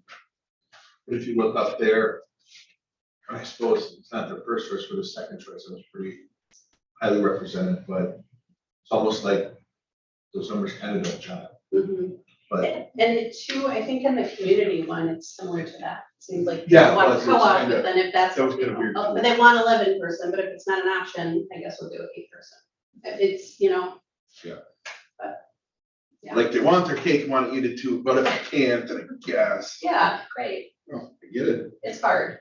And it's a tough decision. It should, it's gonna take some time to think about it and see what people say. I'll be honest, I only had one person reach out to me after the meeting. And it was a parent of player who will be playing, their son would be a senior when this decision takes effect. And, they were like, I just hope people remember whose kids are out there. If it's somebody's a community member who doesn't have a grandchild or a son or daughter is going to play, not to say that their opinion isn't valued, but, it's gonna be my kid out there, your kid out there, and that's tough. So, but just as you always do, you'll take all the information to make it what's best for the district. Because that's the case in your situation lots of times, it's not your kid directly. I appreciate all the hard work you put into all these decisions. So I can answer if there's anything else. Just one other thing I did want to mention about the co-oping. There is a fast track of that, so because we have not reached out to any districts and no districts have reached out to us. If both boards pass that, the declaration can be made by October 1st. But you don't, all the other details can get taken care of then post that, I guess. So I'd say as long as there's an agreement that this is what we're gonna do going forward. You know what I'm saying? Because then there's a few more things we have to sign and pass and meetings to have and those kinds of things. But if both boards agree, this is really for the WIS planning purposes. So it can be fast tracked. So just an important piece maybe to. Does the WIA have any jurisdiction on where games are held, or is that the two communities that get to decide all that? We would decide that. Mhm. Yeah, all those details would be worked out between the two districts. Yeah. And if that's what's decided, I will do my best to make that plan work for everybody involved. Just referencing the wrestling, We have gotten a few games the last few years. Sometimes it's just KCL College like, hey, we have a match on this day, we have a basketball game, can you guys take it? Let me see if I can change our basketball game, you know, we just work together to try to make it work out. In all of your information, it looks like the 11-man is really standing out. Why do you think it is so favored by the kids and by the survey in general? Like 11-man alone, Yes. because that's what we know. And that's what all their parents played. That's what I think. Doesn't mean that it's wrong or right, or I just think people, that's what they've grown up with. They don't want to lose all the good things that come around that. Before the informational meeting, that was my knee jerk, like, well, yeah, we should just stay 11-man standalone, and then you see those projected numbers. And then hear people talk about the positives of 8-man. And I mean, like, I went to that meeting with my decision already made of what I would have wanted. But then after that meeting, it definitely opened me up for a lot more conversations. So I think that was a really good meeting to have. I really liked it, but yeah, I think, I mean, you stick with what you're used to, and 8-man's just new enough that you kind of don't know, so. But there'd be a lot of potential. We did call upon Mr. Ryder, he coached the All-Star game this year. And DeSoto's moving to 8-man, and their coach has been a coach for 7 years or something. Very successful program, tiny school district just like us. And Sean just wanted to know kind of what he was thinking, you know, and they think they coached the same team, I'm sure they did. They were probably on the same staff. So he said, you know, it was hard, it's different, very different. The numbers don't really matter. Someone on the line could be a receiver, just lots of little things. But Sean said once because then he went to the All-Star 8-person game. And he said after a little while, after you noticed all those differences, then you were just watching football. So, but I really will say at the informational meeting, I should have had a co-op school there to represent and talk about. I didn't. And I apologize for that. I should have had someone there. Someone suggested maybe Potosi Casco, we could have gotten some information with them, and how does that work with two small districts? You know, because they have their own football teams and their own identities, and then they went together, and how is that? I mean, they've been successful. They feel like they lost a lot, I should have had someone talk to that, but I just had Mr. Ryder speak to his experience with the DeSoto coach. The coach was not there or anything, he was talking about, he said. We didn't have an 8-person coach there either, right? No, We would've no, had we a didn't, full-on but 8-person coach. I think we should have maybe I should have. Maybe. Mr. Ryder, you know, he's very well respected, and I think when he said that, that was kind of a powerful thing, like you said, you know, it's new and we don't know a lot about it, and it's new, things are different, and is it wrong or is it right? I don't know. But he just said what he saw, and, you know, he would be fine one way or the other. He just wants us to have a hand football. So whatever that decision is, that's what I want. I think one of the things that stands out to me as almost an outside observer of this process is it's clear the kids and the community like the Highland identity. And so that's why you're seeing, going to your question about the 11-man, but then their second choice is the 8-man. And again, to me, it's clear it's tied to that identity. We're Highland. And I think that's important to our kids. I think it's certainly important to the community. So I think that's why you're seeing the various permutations of the results in the first and second choices, is those two top choices keep us Highland. What happens in the case of, let's say, down the road even further to this 8th grade, 7th grade class, there's even projected less students, 5th and 6th grade, a lot less students. 2026 to 2030, we will have 76 kids in the high school. Because I know those grades are. Yeah, we did the math today. Now, lacking in obviously, there'll be other sports kids even now. rolling in each That year, don't but even play football now. There's a lot of lacking of going out for basketball or whatever sports are offered now in those lower grades. So what happens if we don't even have enough kids to, whether we say we're gonna be 11-man for 2 days or 2 years down the road, we don't have 11 people to even play. Right. So we could do one of two things, cancel But other districts that have been in that situation, they just have a JV season. And then it's, you know, Or could you have an emergency, like if two boards got together and decided to co-op, then you could go that route? you wouldn't be able to Not for for that year. 25. Okay. If you look up there, You can do it. You Well- can do that, but you wouldn't be eligible for the playoffs, And which you would would- not be an issue. but you wouldn't have anybody to play either because No, they've made they those already scheduled. conferences 2 years ahead.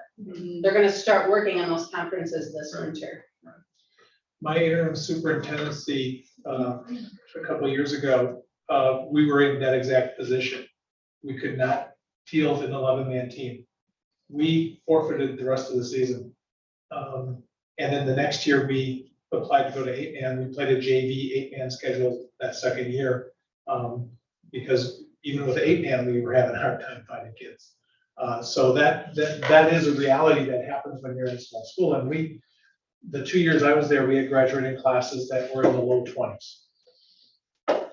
So And you played only a JV schedule, right? No. the second year, yeah, that was it. We couldn't field anything.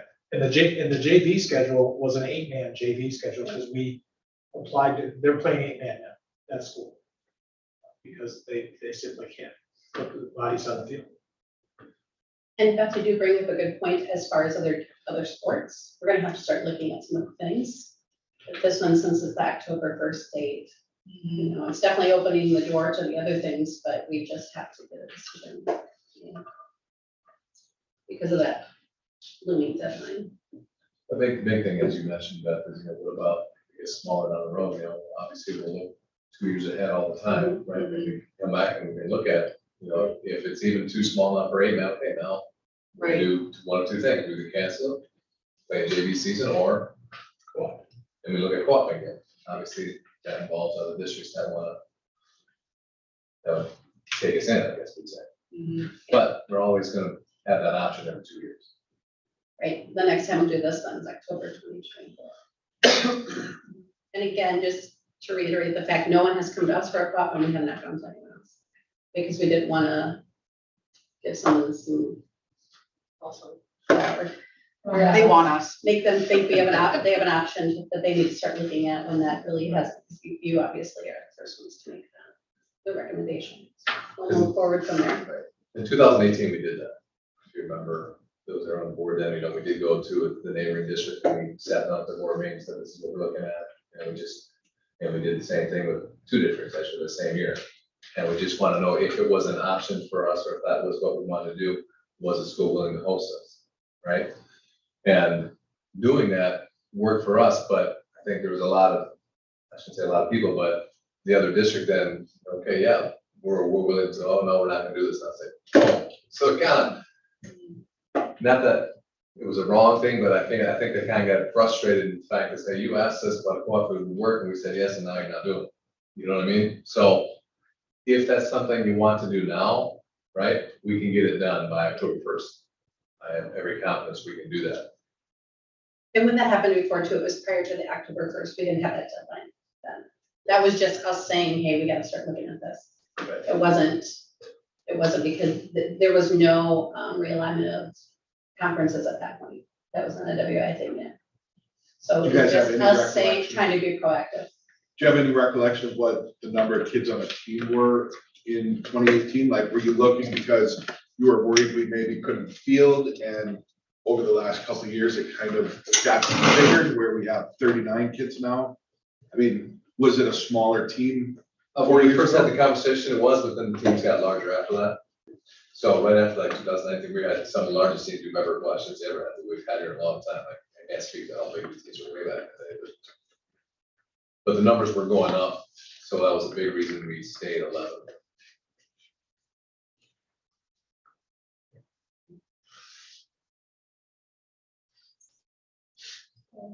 Any other questions I can try to answer or?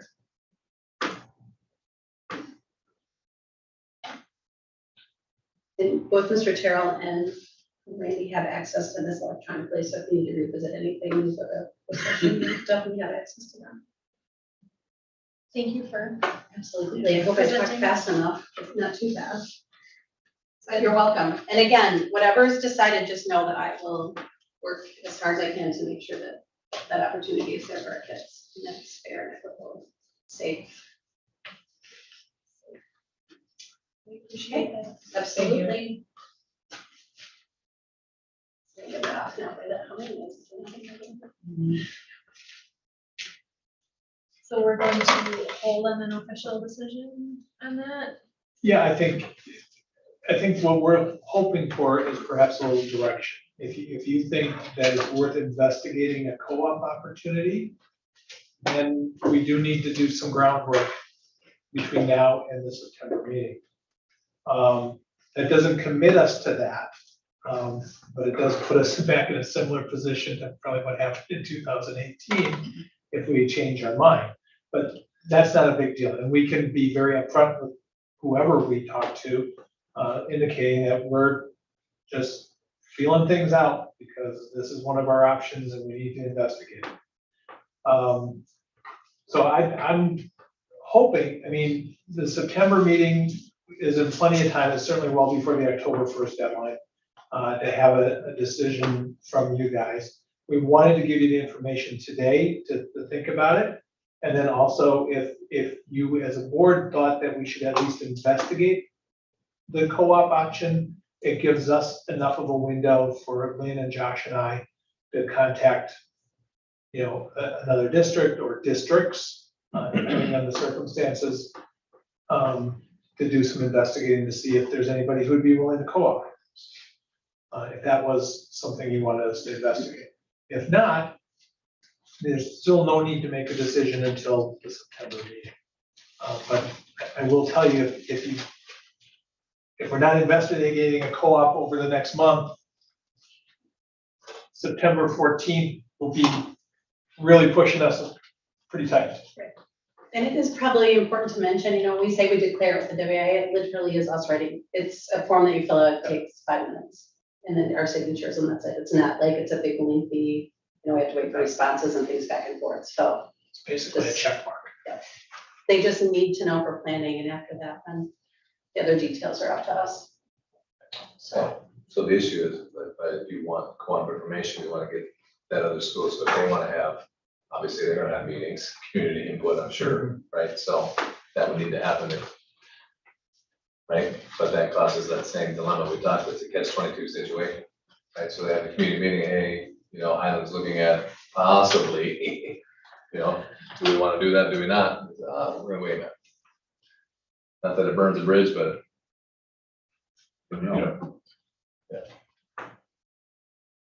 And everyone's under the same understanding you're doing what's best for your kids in your district. That would be definitely understood from the beginning. So. I think the 8-person is the way to go with no co-op. I think co-op is a third option. I think we could field 11-man for the next 2 years probably, but a note that I just wrote down, I don't think we should waffle back and forth on this. Like if we decide 11-man for the next 2 years, but then enrollment goes down, then we feel like we need to switch to 8. You don't want to do 8 for a couple of years and then enrollment starts getting bigger, or maybe it starts going down and we look to co-op. Because then if we co-op, we're probably doing 11-man again, and it'd be a lot of back and forth between 11 to 8, back to 11. That'd probably be kind of tough for those kids. Like you'd like to just make a decision and kind of stick with it. And I think 8-man is probably what makes the most sense if those numbers are even close to being accurate. One other thing about the 8-person, the threshold of that right now is the enrollment is 200, but has been talk about a large and small school division. So if, the population is 500, there's enough schools to make a division of that or a conference. I don't know how we would say that, but that there has been talk of that, So of a small and large, or small and large, and that's at the WIA level. So. I think they talked about it at the coaches clinic. I think that's where that came up. If 8-man's gonna have a future, like it's all of a sudden gonna become a thing, like you definitely want to get into it as early as possible to establish your dominance. So we're good at that 10 years down the road when other schools are losing enrollment and they all of a sudden have to, we've already, hit the ground running and we've been way ahead of them because we've been doing it for a while. I mean, if it's probably what needs to happen, then you should probably just rip the Band-Aid off and do it sooner rather than later. So you can just get to getting. It seems like that's the way it's going. Amen. Yeah, and it's only gonna get better. I mean, Here, so. tournaments are gonna get better and conferences are gonna get better and it's gonna be the new thing, and maybe it won't ever take over 11, but it might become where it's just as important. I can tell you in 2 neighboring states, it's there. Minnesota and Iowa both have the state tournament series that includes that level of football. They play them with the other championship games on the same weekend. So we have neighboring states that are kind of a model for it. They've been doing it Minnesota's had it for at least 25 years. And if they just rope off the field, I mean, if they're making the field narrower, just.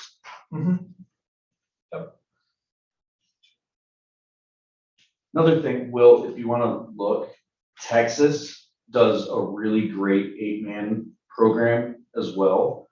And you're talking about, you're talking about a bigger state, but you're also talking about really, really tiny communities, just like ours, traveling really far distances. I mean, we're talking 3-4 hour drives in West Texas, until you get to a neighboring school.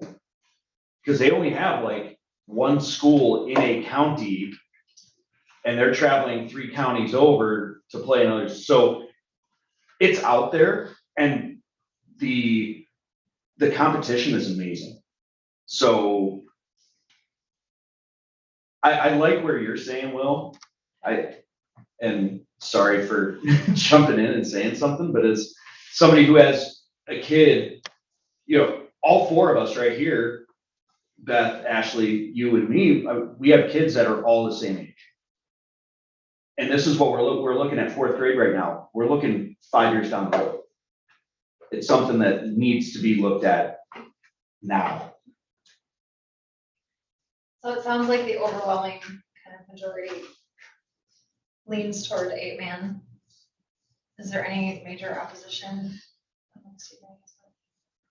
think just the sense of identity, like you had mentioned, and kind of the tradition, it maybe rips the Band-Aid off a little slower than co-op, just to see if we can still keep our group. So if there's no major opposition, we'll probably encourage or recommend that. I mean, it does make Lynn's job harder of scheduling 8-man JV. Maybe not, But- it'll be fine. We're not really making a decision on whether it's 8 or 11, that's whether it's more. Yeah, We just We just don't think, I think you're saying you Yes. don't need to. Probably not research on the the co-op. Right, I apologize if I came off that way, but That yes, part. so we're. So there's more. And just to clarify, I'm not making calls tomorrow and say, hey, if this is a co-op option, what do you think, type of thing, right? I'm not doing that, right? Correct. It's silly Our numbers if that's not even what Yeah. we're wanting, like. Do that research and then find out if Iowa Grant or Riverdale or whoever it is wants to do it, and then you come back and say, well, we don't wanna do it. Why'd you ask? Yeah, no, that's. Yeah, that's plus the a lot thing. of our kids didn't want to go that route, so how many kids aren't gonna go if we do combine with another school? That's another factor. And I Involved did- even more. I did let those 2 districts know that we were having this conversation, not that their names were coming up or anything, and only one responded back and said, thanks for keeping us in the loop, and that was it. There was no, That is- oh, great, we can't, we'd love to talk to you, or there wasn't any, so, but obviously they can't speak for the district either, but I was just doing it as a courtesy to let them know there may be talk about it. Right, which is why we did that, just so if they wanted to start a conversation like we're doing, they have every right to do so. Now, I've not heard that any district did that, have you? So, No one's contacted me. No, and neither of the district administrators, no district administrators reached out to me either. And I do happen to know both of the 2 schools that were just mentioned. I do know both of those folks, so. I couldn't attend the meeting unfortunately, but was there anyone that this is why we want 11-man besides tradition? Is there any other Like to stay real? alone? Yeah, Wasn't really a lot of response back. Listening, Greg had some great comments because he has experience in the co-op at middle school level. and individually. There were a few questions. I wouldn't say there was anyone that was super adamant about that. I think every person, I guess I can't speak for everyone, but I would bet the vast majority would love to stay 11 men on our own.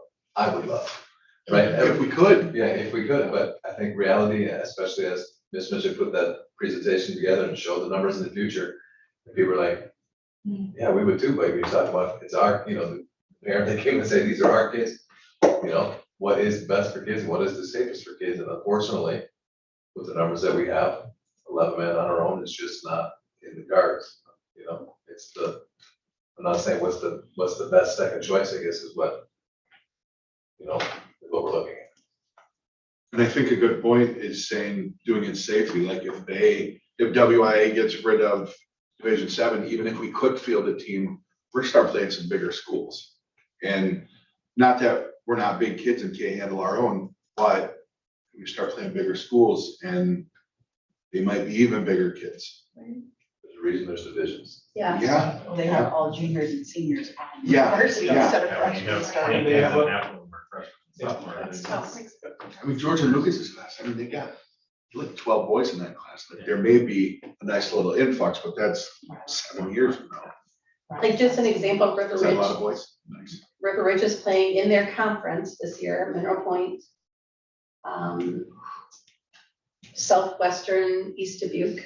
I mean, they're Tectonica Argyle's in that group. There's some big, River Ridge are close, but I mean, because we were looking through the thing that came with the shopping news, and my Isaac's like, there's no way River Ridge is playing Mineral Point.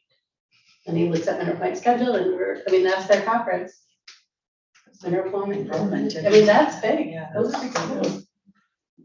So, yeah. I think that's ahead of Big schools compared to us. Yeah, compared to us, right?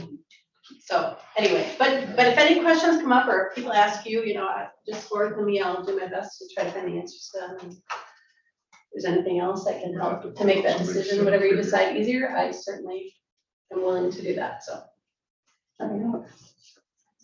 Okay, Thank you. yes, you're so welcome. All right, so we're good. You don't need a motion. Nope, we'll hold off until September for that, just to give everybody time to fully think things out and sounds like we're gonna rip off the Band-Aid, but we can wait a month to rip off the Band-Aid. Is it something, we were talking about social media before. Is there any way to put like some kind of a survey out on social media or something? Like some people maybe don't check Infinite Campus or anything like that, and it'd be impossible to do it on Facebook because, someone doesn't have to be from Highland and you wouldn't want someone out of district to vote.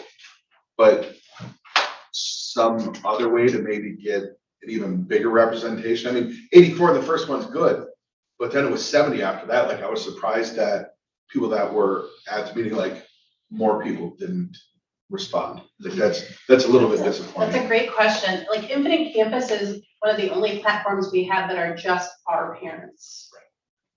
That's the only tough part of that, because you're right. Not to say that other people who don't have kids in the district shouldn't.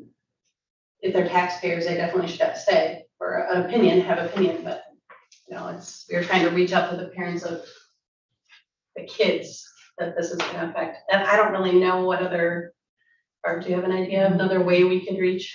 How about back to school night? Are you gonna reach out more than you already are with? Well, that's just, I feel like people who are really, Invested in the program. yes, have filled the survey out. They're part of the 70 or In high school, 84. we have 96 students. Right, so We had 84 parental responses. But that's not just high school, and that's, I No, answered that's that. mom, dad, from Yeah. grandma, or. could that be from both which parents too? on. It could be. Okay. Yeah, we just collected the emails only to prevent someone from answering them with the same email. It could be someone answering under 3 emails. I have no idea. I didn't look at that at all. That list at all, but I mean, we could put out a call for action, like if you feel strongly, this is your last chance, and maybe that's something that goes on social media. If you're a parent of a kid in the district. Sure, September meeting, speak now or forever hold your peace, like. reiterating October 1st deadline.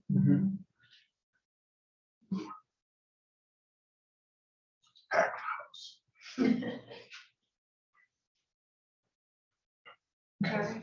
Yeah, we'll get it out on Facebook. It's just, the board's gonna make a decision on the 14th. We have to have it in WIA by the 1st, so here's the last chance to make some noise. All right, anything else on football? Okay, we're gonna move on to considering recommendations from the Building and Grounds Committee. So we want to make a recommendation to go through the landscaping. Did you have a estimated cost? Around for the slab of cement, we recommend that spitballing on $2,000, right? Yep, that's the quote we have currently. Yeah. As far as the landscape moving, we don't have a quote on that, but that'd be a lot of, we're hoping volunteer work. And hopefully no new materials, but I'm sure there'll be some in the end. Retention. There you go. Making that a permanent structure, Joe. Check permitting for a permanent structure. Yeah. So we're thinking for a motion to approve that. 3,000 maybe. Who's doing the concrete work? The quote we have is from Wolf. Wolfie? Yeah. Wolfie. Just Those are nicknames. I'm sure it's a good price, so. I'd do we make a need motion to get approve. multiple quotes? We put it up We to have- 3 different contractors. Yeah. Okay. Other two declined because they're too busy.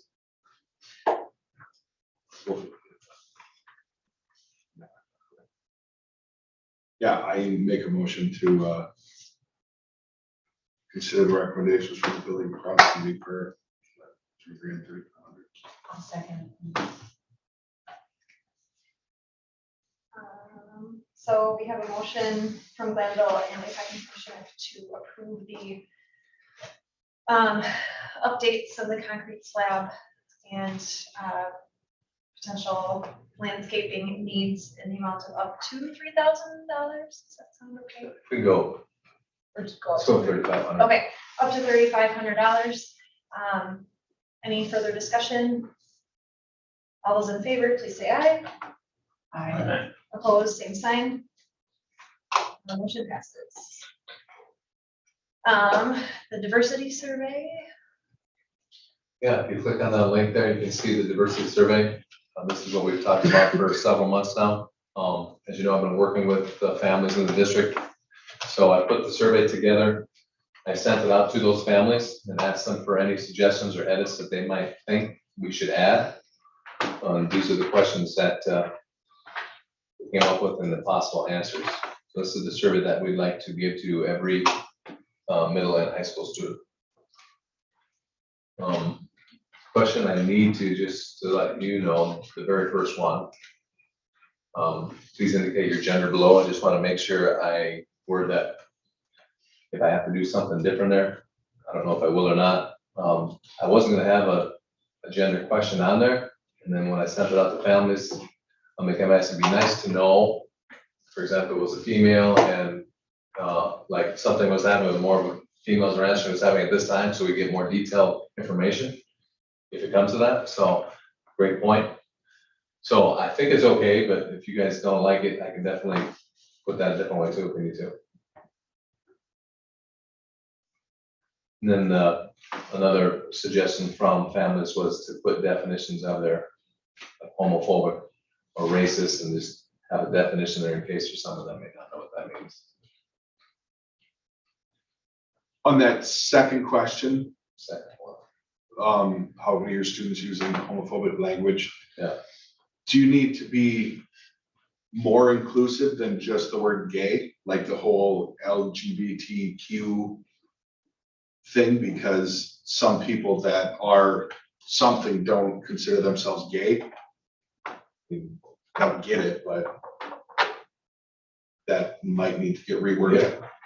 Like prejudice against the Right, so what I LGBT did- community. Right, so all I had on the first time was just use the word homophobic, and that's it. And then I just looked up on definition, and that was the definition that was in there, so that's what I used. So, but if you want more detail, definitely, you guys think I can definitely slap them in there. I mean, this makes sense to me, but I mean, not part of that community, so I don't take offense to the question. but some people might, I don't know. No, it's a good question. Should I change it yet? Or would it somewhere further down the line, if you're going specifically that route?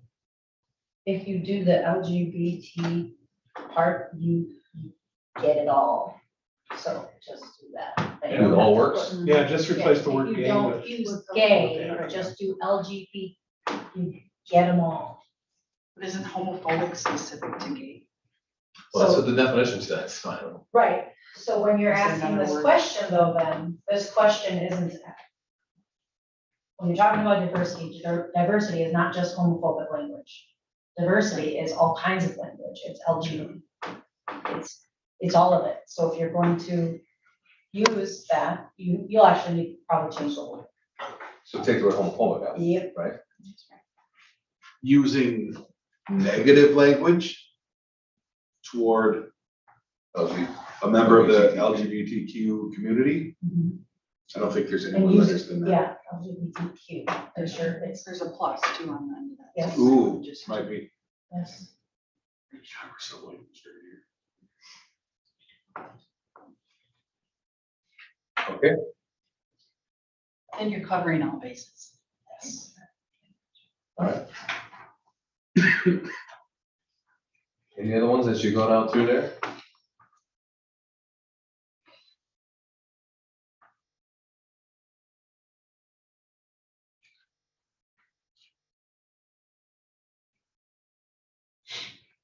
This is very thorough.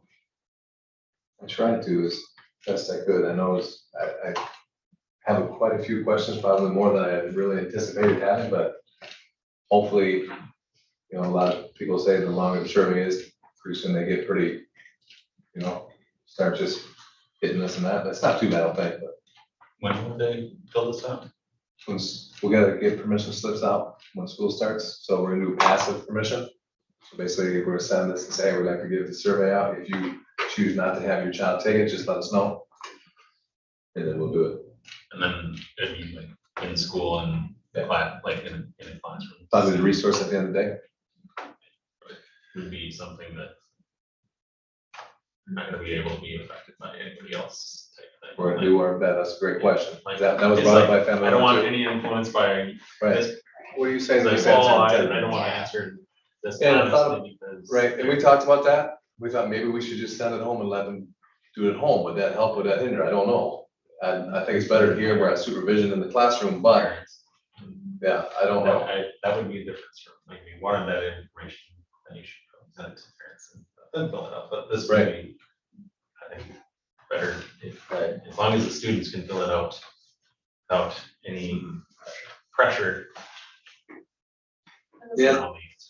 And I thought maybe not in a resource, and the resource would be the most efficient way to get the survey out to them or not miss any class time. However, I thought about maybe I go into, I'm gonna go every English class, so every freshman, sophomore, junior, senior English class, and say, hey, this is what we're doing today for the first part of English class. I'm in there with them. I thought maybe that would be more, would they take it more seriously? Because obviously we want, the best information we can get, right? So, I think this is pretty important. I don't think you should worry about this taking 5 or 10 minutes out of a class like this. This needs to carry the kind of weight or importance that a classroom carries, because I think we need to know this stuff. So I think that's a really good option to just visit a class at a time and really get this. I guess I don't know how to ask this next question exactly, like the proper verbiage for it, but in this question, it says, are there places you avoid due to fear of your physical safety? Now, places, I get what that means, like locations in the building. But what about, like, I could see a student saying, well, it's not at school, it's online. Can we make that an option? Because you need to add another check mark there? yeah, something maybe that, and then again, when you say physical safety, that's also maybe their mental safety. Like, those are so tight. Yeah. Because they might not be physically being hurt, but they could be mentally being hurt online or through a chat or whatever by somebody that's not listed on here. and then we're missing that cue. Not that we can really change that. Mhm. I understand that as well. We don't control what they do online. But Yeah, no. it would help us understand that maybe some of what's happening isn't actually in the school. Right, and if there is, then obviously it tells us, okay, Right, we need to get it's some right there. education in here and do a little That's fine. research and that. Now, it is on the back that I got about mental health, but it But it's doesn't get not, online either. yeah, So yeah, I'll add that as one of the checks, is that what, for that one question, right? yeah. I mean, I don't know. I don't know if it's really physical safety, Yeah. but it is, because you're still being hurt online versus in a physical area.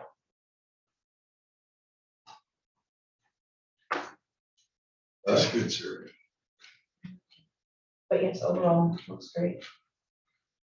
Sorry, this is high schoolers. Middle of this. Need a motion to approve this survey? Be great if we could with the edits. Yep, with the edits, yes. I would make a motion to approve the diversity survey, please. If you want, I can do the edits and send it back to you in the September when school started, but I want to get that as soon as we can when school starts, so, but if you want, I can wait with the edits and bring it back if you want.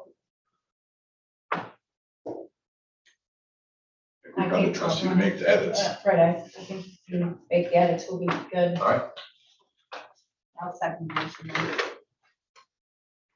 All right, we have a motion by Schmidt and a second by Von Camp to approve the diversity survey that will go to all middle and high school students at the start of the school year pending the edits. Is there any further discussion? Thanks, one other question. One of the questions on here, do you feel comfortable sharing concerns with a staff member when they arise?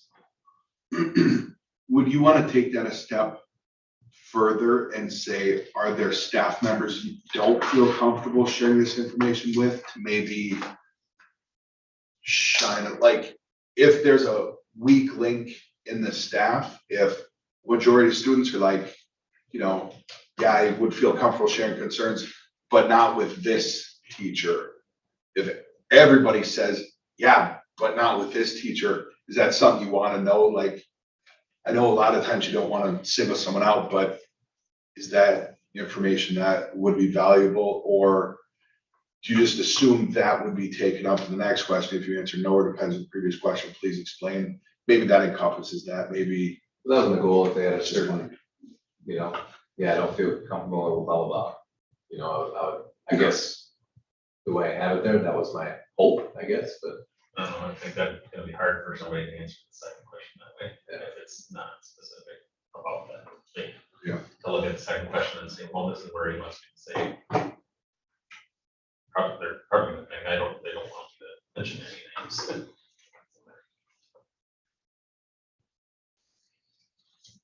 I think the more names they drop, the better. So Yeah. the education for us and for our community. So if you can enhance that and encourage that, go for it. So you're talking about, do you feel you're treated with respect by administrative teaching staff? Is that what you're talking about? No, it was up higher. It's like the 5th or 6th. Maybe it's down a little bit.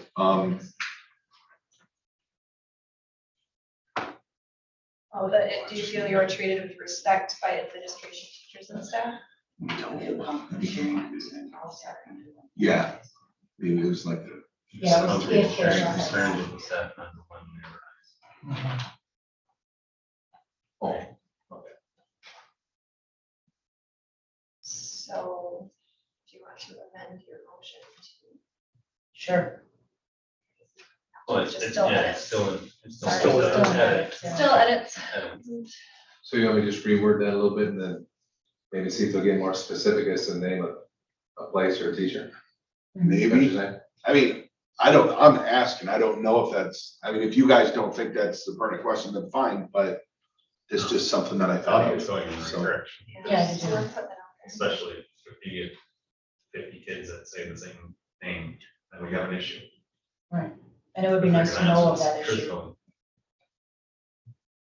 So, yeah. we get 20 kids that say the same person, we have an issue. We still And have- yeah, imagine Even if it's if, 10, we have an issue. Right. imagine if Something that like that. teacher Yeah. then got additional training and maybe got better at that, think of the message that's sending to those 10 or 20 kids who said, yeah, I just can't talk to this person about it. But then they see things or hear that this person's getting additional training or whatever, and maybe it's building a weakness up to potentially become a strength. Maybe it could be an additional question where you specifically ask, is there any staff members where you do not Don't feel or comfortable. feel uncomfortable discussing. discussing things with? Mhm.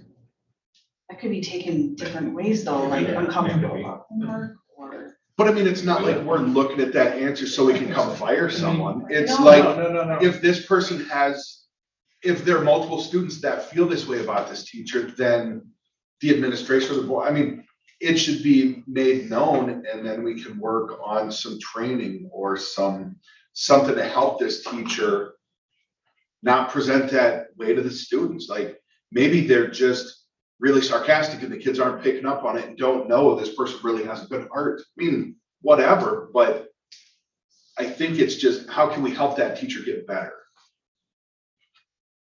I don't think this needs to be like just negative and dropping a hammer. It's like, A little more proactive. We're not recommending, just like, yeah, we're wanting to know. This will be confident, like, it doesn't come back and says the student's name on it. There's no way that you're tracking that says this student is answered to this teacher. So I mean, no, it's not like you're gonna come back and ask for specific, well, give me specific things of why, and it's just, if you see, you could have 20 of the same name, you just have something to work on. Yeah. But if you look at the very top there, it says, you know, if you want me to reword that again, it just talks about how it's anonymous.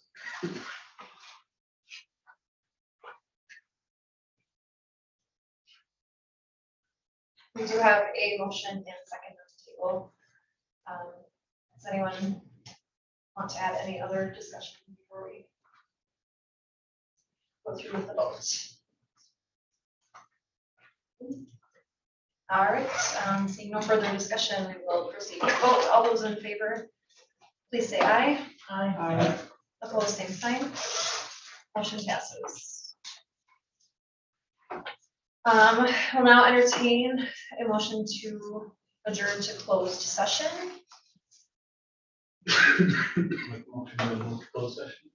I'll second. We have a motion by Drury and a second by Schmidt to adjourn to closed session at 17 PM. We'll do a roll call vote. Schmidt. Here. Jaeger. Yes. Spanish. Longcamp here. Drury. Glanville. Here. Mitchell.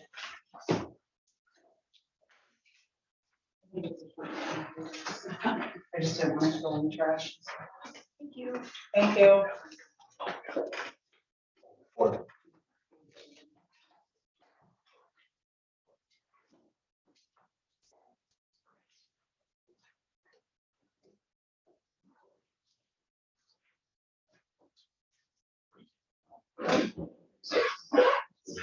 Yes, I was hoping so. Yes. Kind It's been a doozy so far. We're in closed session. I'm gonna go before. Good when night, we go back to everybody. closed Good session. night, thanks again. Good night, Lynn, thank you. Remind me though, we gotta get Barbie when we go back and start voting on Okay. stuff. Yeah. Is that emergency thing always been on there? Can I not? Yeah, no, you will.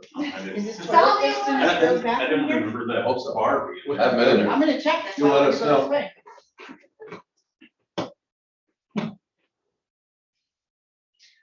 We'll work on the wording of the question, Yeah. because I do think it's They're good goofy. information to have. but it's really delicate on how to ask that or word it. You're right, like it's gonna take a little bit of brain power to figure out the right way to do it.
Good, okay. Personnel items, employee aid. Yeah, we have, C, I guess, Spencer. Spencer, applied for our teacher aide, so I would like to recommend her.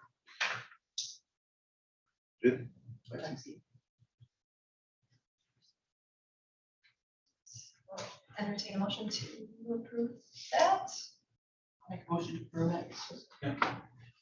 Motion by Baumkamp, second by Drury to employ Lexi Spencer as our aide. All those, any discussion?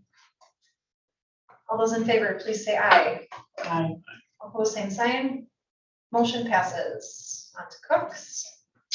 Yeah, we, as I mentioned, Marilyn decided to call her a career, so we will employ 2 cooks. So I'd like to recommend Terry Mitchick for the just over 6-hour-a-day position, and Jen McGuire for the 5-hour position.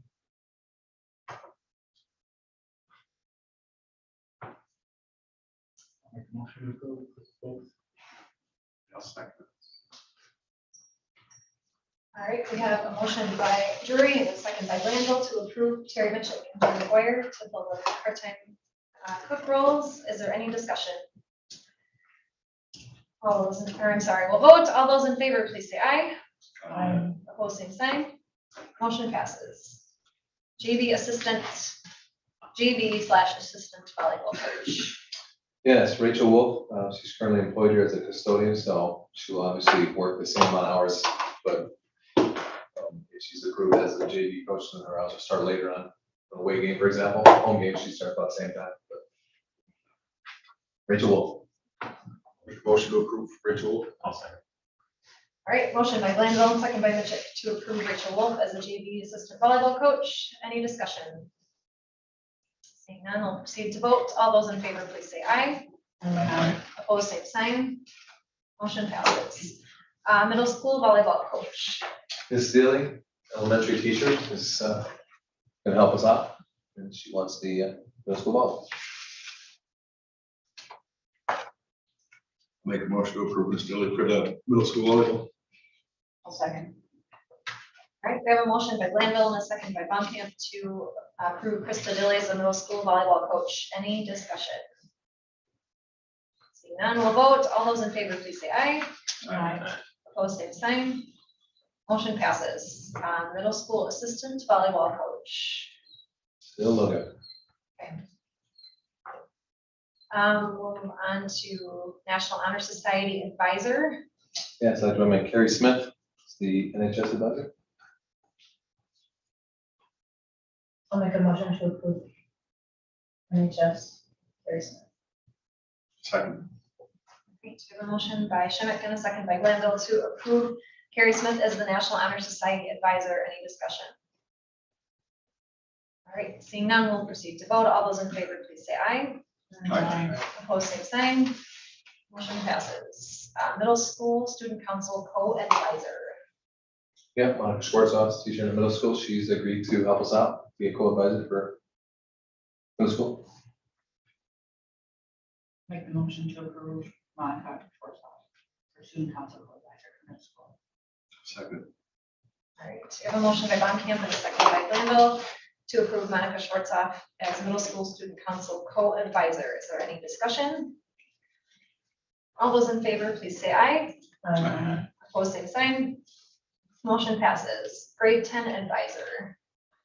Grade 10 advisor, Ms. Carrie Smith. Make a motion to approve Ms. Smith for the grade 10 advisor. I'll second. Motion by Glanville and a second by Schmidt to approve Carrie Smith as the grade 10 advisor. Is there any discussion? Seeing none, we'll proceed to vote. All those in favor, please say aye. Aye. Opposed, same sign. Motion passes. Grade 12 advisor. Ms. Straka, please.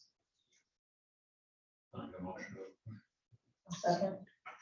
We have a motion by Mitchell and a second by Schmidt to approve Melissa Straka as the grade 12 advisor. Is there any discussion? All right, seeing none, we'll proceed to vote. All those in favor, please say aye. Aye. Opposed, same sign. Motion passes. part-time high school science teacher contract. This would be Dave Tim. At a 43% position. I'll make a motion to approve Dave Tim for the part-time high school science teacher. A second. All right, you have a motion by Randall and a second by Schmidt to approve Dave Tim as a part-time high school science teacher. Is there any discussion? Seeing none, we will vote. All those in favor, please say aye. Opposed, same sign. Motion passes.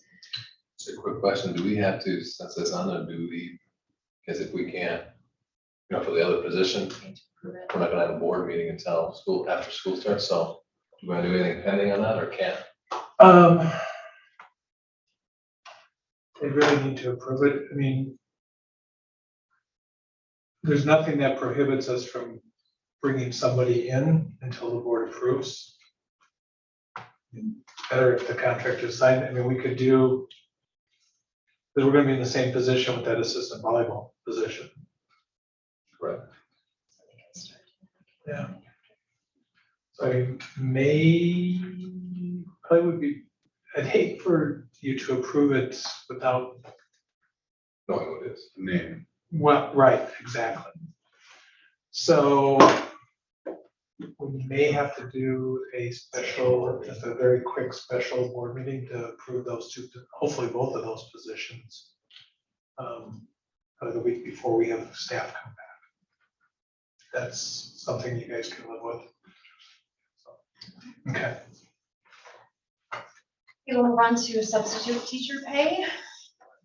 Yeah, I had asked Linda, I was just curious, when was the last time we looked at our external sub pay?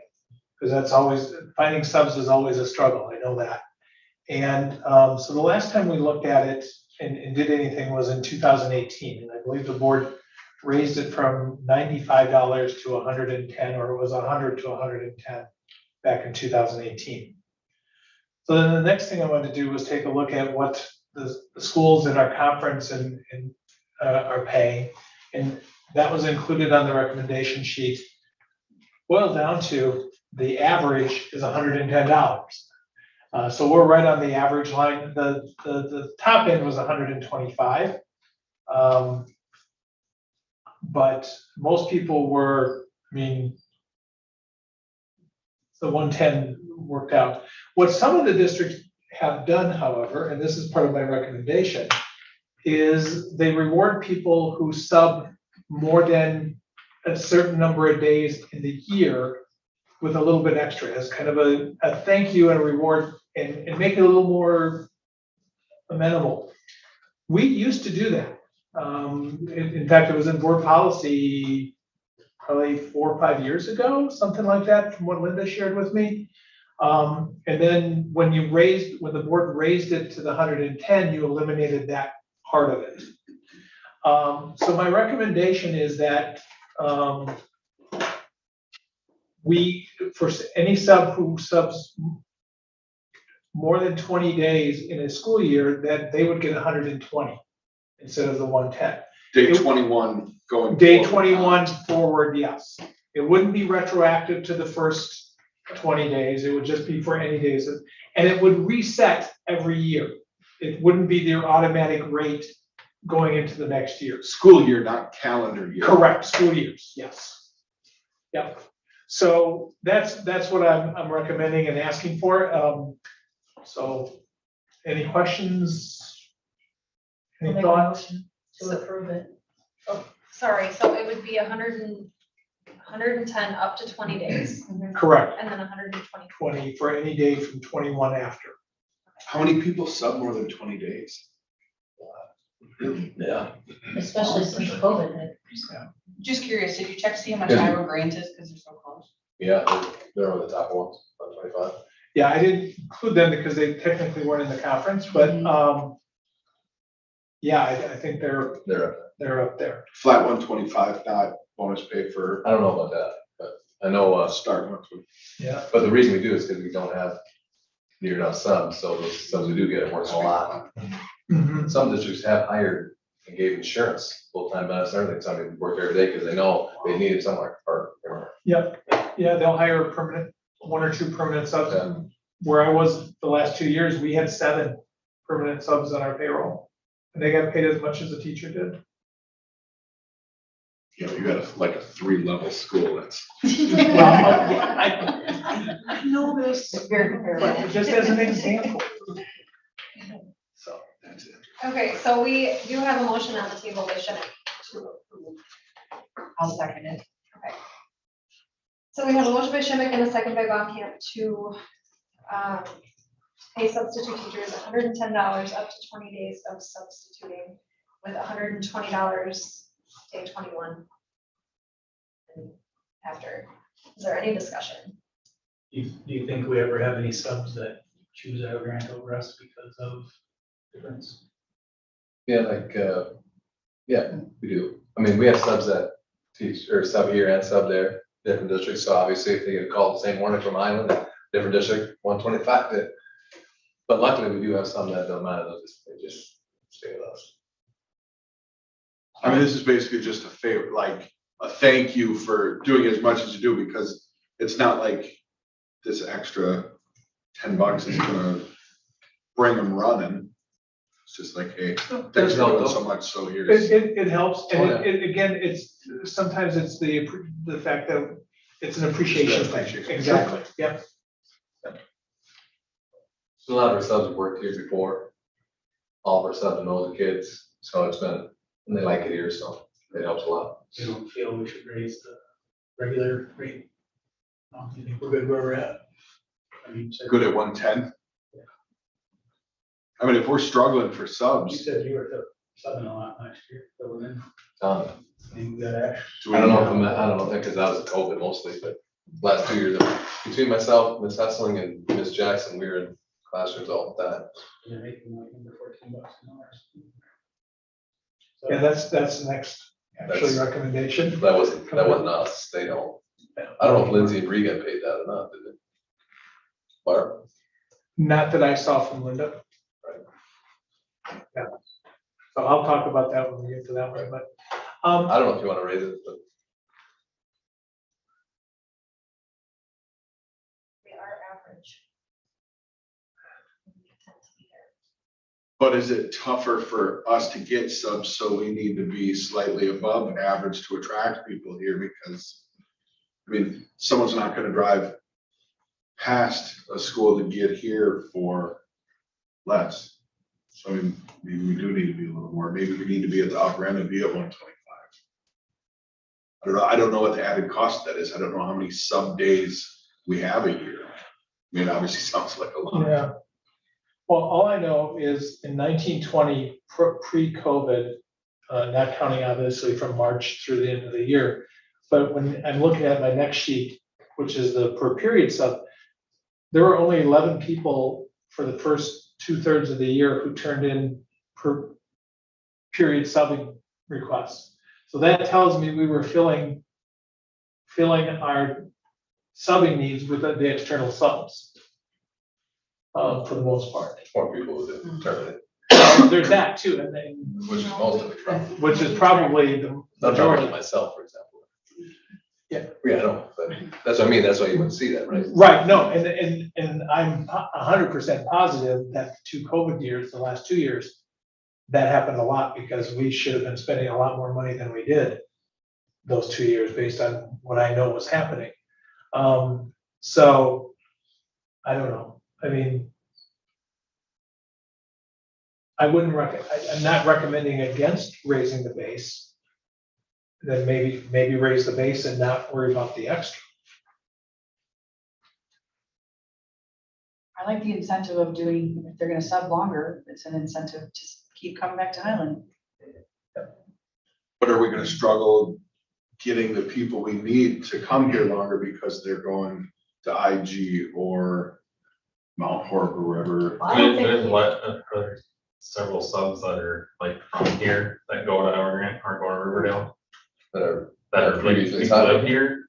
I mean, because, I mean, if they live in the outer grant district, that might also be why. I mean, Sure. if we go to 125. they're There's probably one still particular, I gonna know be that's, well, they're kind of in between the 2 districts. But they sub for like probably 4 different districts. I know they've been point, IG, spend more. But But the whole reason for a lot of this has been because of COVID, because of all the, you know, like, you can't be work, so you gotta find somebody to sub. So with COVID, maybe kind of going in a different direction. I mean, look at how it was. Yeah. Pre-COVID, I mean, so, and we were still getting subs then. So I should point out in my data, the 125s were Albany, Benton, Blackhawk, and Monticello. So none of them necessarily right in our area. The ones that are closest to us are paying, I mean, Which you don't have Evergrande or Roofville. right, Like, yeah, and I don't have, Well, or Fenimore or the Right. ones that are The actually real closest to us. Yeah. Nobody from that area is Competition. gonna that's drive true, here that, no, for that's a good point. $20 more. Right, exactly. Especially with gas Yeah. prices.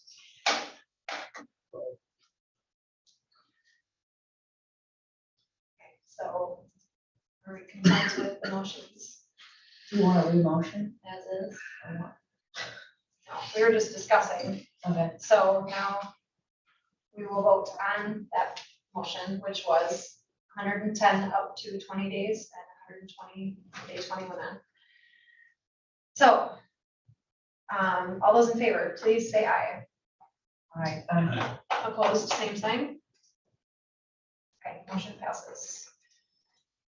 By the way, we can always revisit this if we start having trouble finding subs. This is something you can revisit during the school year.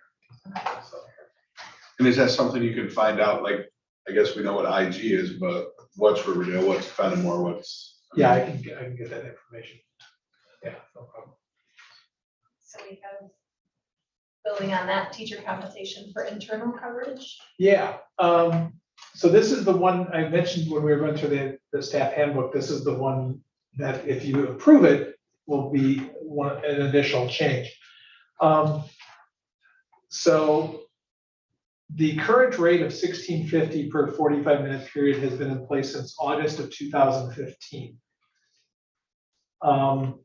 So having looked at that, I thought that maybe after 7 years, we could maybe raise it a little bit, and I was thinking 19. Now, I will tell you, and Josh alluded to it, when I looked at the numbers that Linda gave me, I was amazed at how low the numbers were. And then I realized, because I've had the conversation with Josh and with Bryce even before that coming here, how much we were subbing. That was one of the rationales for hiring the Dean of Students position, right? So clearly, we had a very small minority of the teachers who are doing hourly subbing who are actually turning in pay requests. That tells me a lot about our staff, to be honest with you. But it does, you know, I do believe that after 7 years, we probably should raise the rate.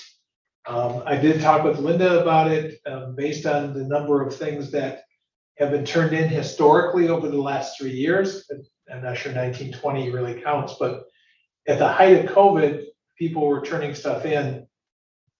You know, under the new rate, it was less than $300 each year, if using the $19 rate.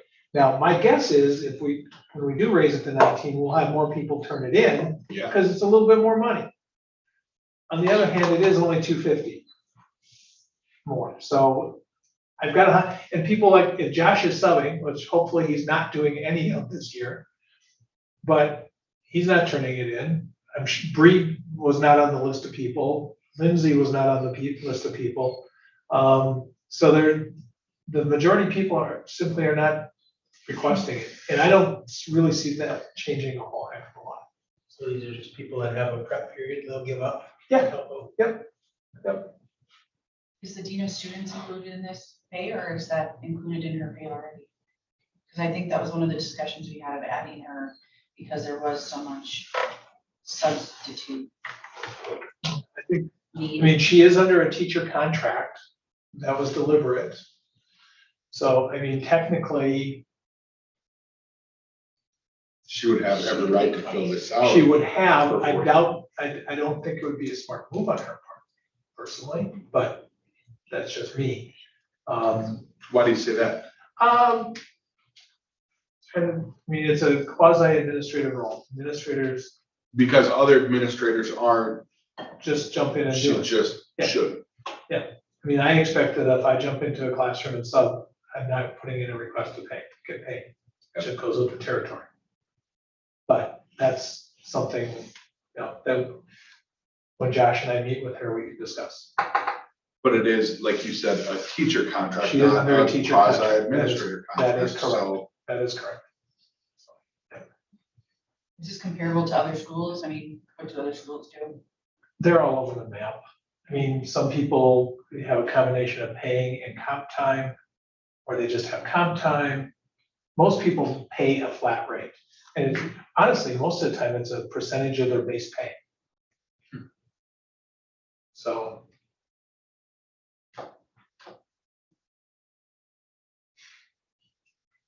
but it's certainly not a big increase in cost. I mean, it's a rounding error over a year, really. and again, it's something, I mean, if we see an increase, I mean, you can't dial the clock back on this one. But if you see an increase in it, it tells us, okay, we hit the sweet spot. And leave it alone for another 7 years. Yeah, I mean, even if so many more people utilize it and it doubles and it's 230 instead of 118, that's still $600. And hopefully we'll have to utilize less of it. Yeah. Honestly, I mean, we gotta keep our fingers crossed. So are we jiving with the handbook if we do that? Is it, as Barbara saying, page 5 in the employee handbook, That's what it's talking, that's what talks it's about referencing. lost prep, right? That's what we're talking Yeah, about. that's what it's referencing. So that's would be the handbook change we make. Right, Whatever we come up yeah, with. is the dollar amount, because right now it's $16.50.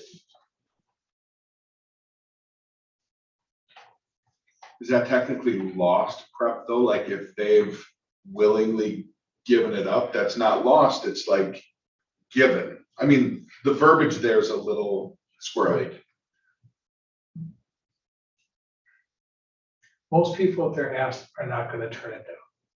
And it's not because of the pay, it's just, that's what's good for the school and then for the kids. That's how I'm reading the statistics I saw, is that our staff stepped up to the plate. I don't know. Yeah, I agree, that'd be great. They're all set.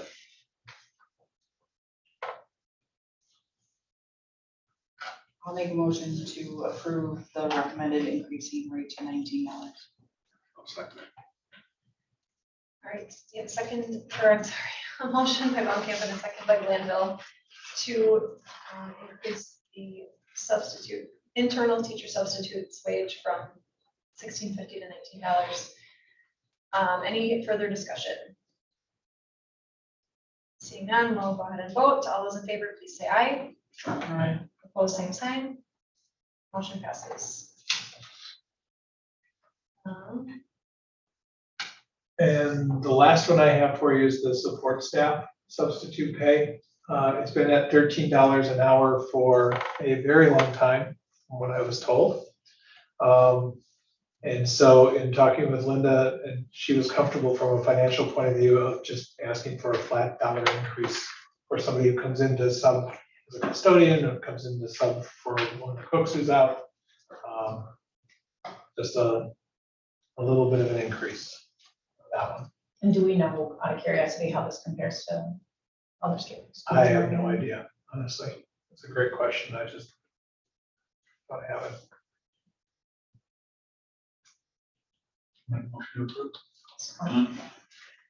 Motion by Doreen, second by Mitchell to approve the dollar increase for substitute cooks, custodians, etc. Any discussion? None, we'll go ahead and vote. All those in favor, please say aye. Aye. Opposed, same sign. Motion passes. Last but not least, volunteer coach for football. Mr. Foes, our fifth grade teacher. So I'll add it to the list of volunteers. That's not a voting item. Moving on to items for signature, I'm sure that. Yeah, I have a teacher contract for Beth to sign. The next board meeting is set for September 14th. Keep in mind that our annual meeting was also set for the 26th at 6 o'clock, followed by the special board meeting. Of October. October, I'm sorry.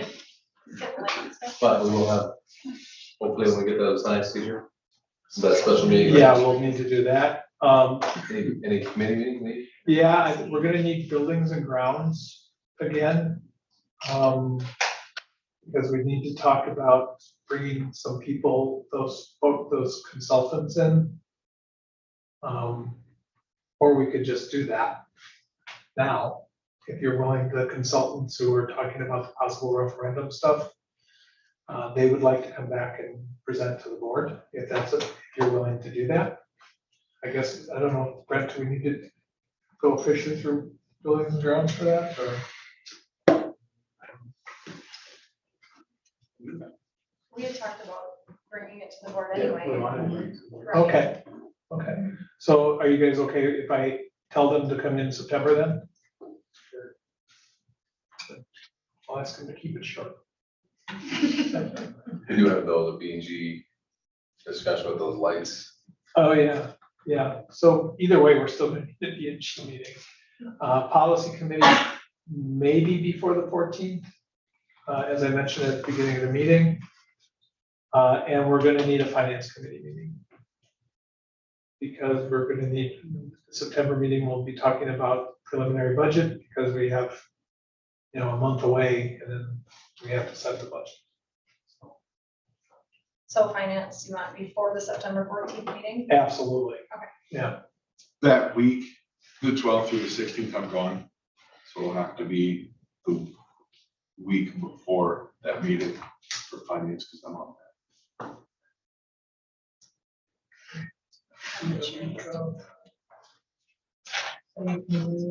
That's The 5th is Labor Day. Labor Day is that one day. Yep. Yep. that. Friday, I'm busy. I mean, I can do Tuesday, Wednesday, Thursday. Wednesday, I can crunch it down, but Tuesday, I'll have it. So. who I haven't put that in the calendar yet, so good thing. So Wednesday or Thursday. Wednesday works for me, Yeah. and I'm guessing on Thursday. So it looks like Wednesday, it would be Wednesday the 7th. Okay, and then what time? I probably can't do a lot earlier than 5:30. Okay, What's the date? I'm sorry, the 7th. September 7th. Mm-hmm. Policy, no, finance. Finance. Yeah, policy we can't set, because I haven't heard, I don't know from Steve exactly. It could be after the 14th, for all I know, so. In fact, I'm thinking it might be like. And then building and grounds. Can that be, not that before? We could do that the week of, I think. Or do we need it sooner, Josh, with the We can lights? find out when they want to, what Mike's got lined up for them to be here. So if they're on a strict schedule as far as the only time they can be here is this time, then we can might Yeah, have to move it, but okay. Is there any update too on the sign up there? Have we talked to him? I missed the sign, that. The Highland sign coming in the That's drive. cool. Yeah, yeah, we got some options on that too, we need to discuss. okay. We're actually looking at the Oh, price of yeah. electronic, but So maybe sooner than later on buildings and grounds, because we've got the signage thing too, I forgot about that, and then. signage, the lights, And and the then lights. if I look at that landscape and if that concrete gets poured too, see if you Yeah. like that idea. So. Last week of August or? Your week, We could do the 24th. of August, I could do that. Huh? Wednesday, Time? Wednesday the 24th, does that work? Works for me. The time. 5:30 to 6. Needed 24. What works best for you? We leave at 5:30. I can be at noon. 5:30. 5:30 also for that one, for buildings and grounds, okay. Thank you. All right, so we don't need any other committee meetings. Quick recap, finance, Wednesday, September 7th at 5:30, building and grounds, Wednesday, August 24th at 5:30. And next meeting, September 14th at 6. Good? And Okay, policy's up in the air until we hear from Steve. yes. Correct. You got it. Anyone like to make a motion to adjourn? I will make a motion to adjourn. All right, motion by Shemmick, second by Glanville, all those in favor, please say aye. Aye. Opposed, same sign. Perfect. Thank you all. Thank you. Thank you. What's the record for the longest board meeting in Highland history? I heard they got really mad way back. Yeah, because Or whatever, back when you Yeah. guys were- Yeah,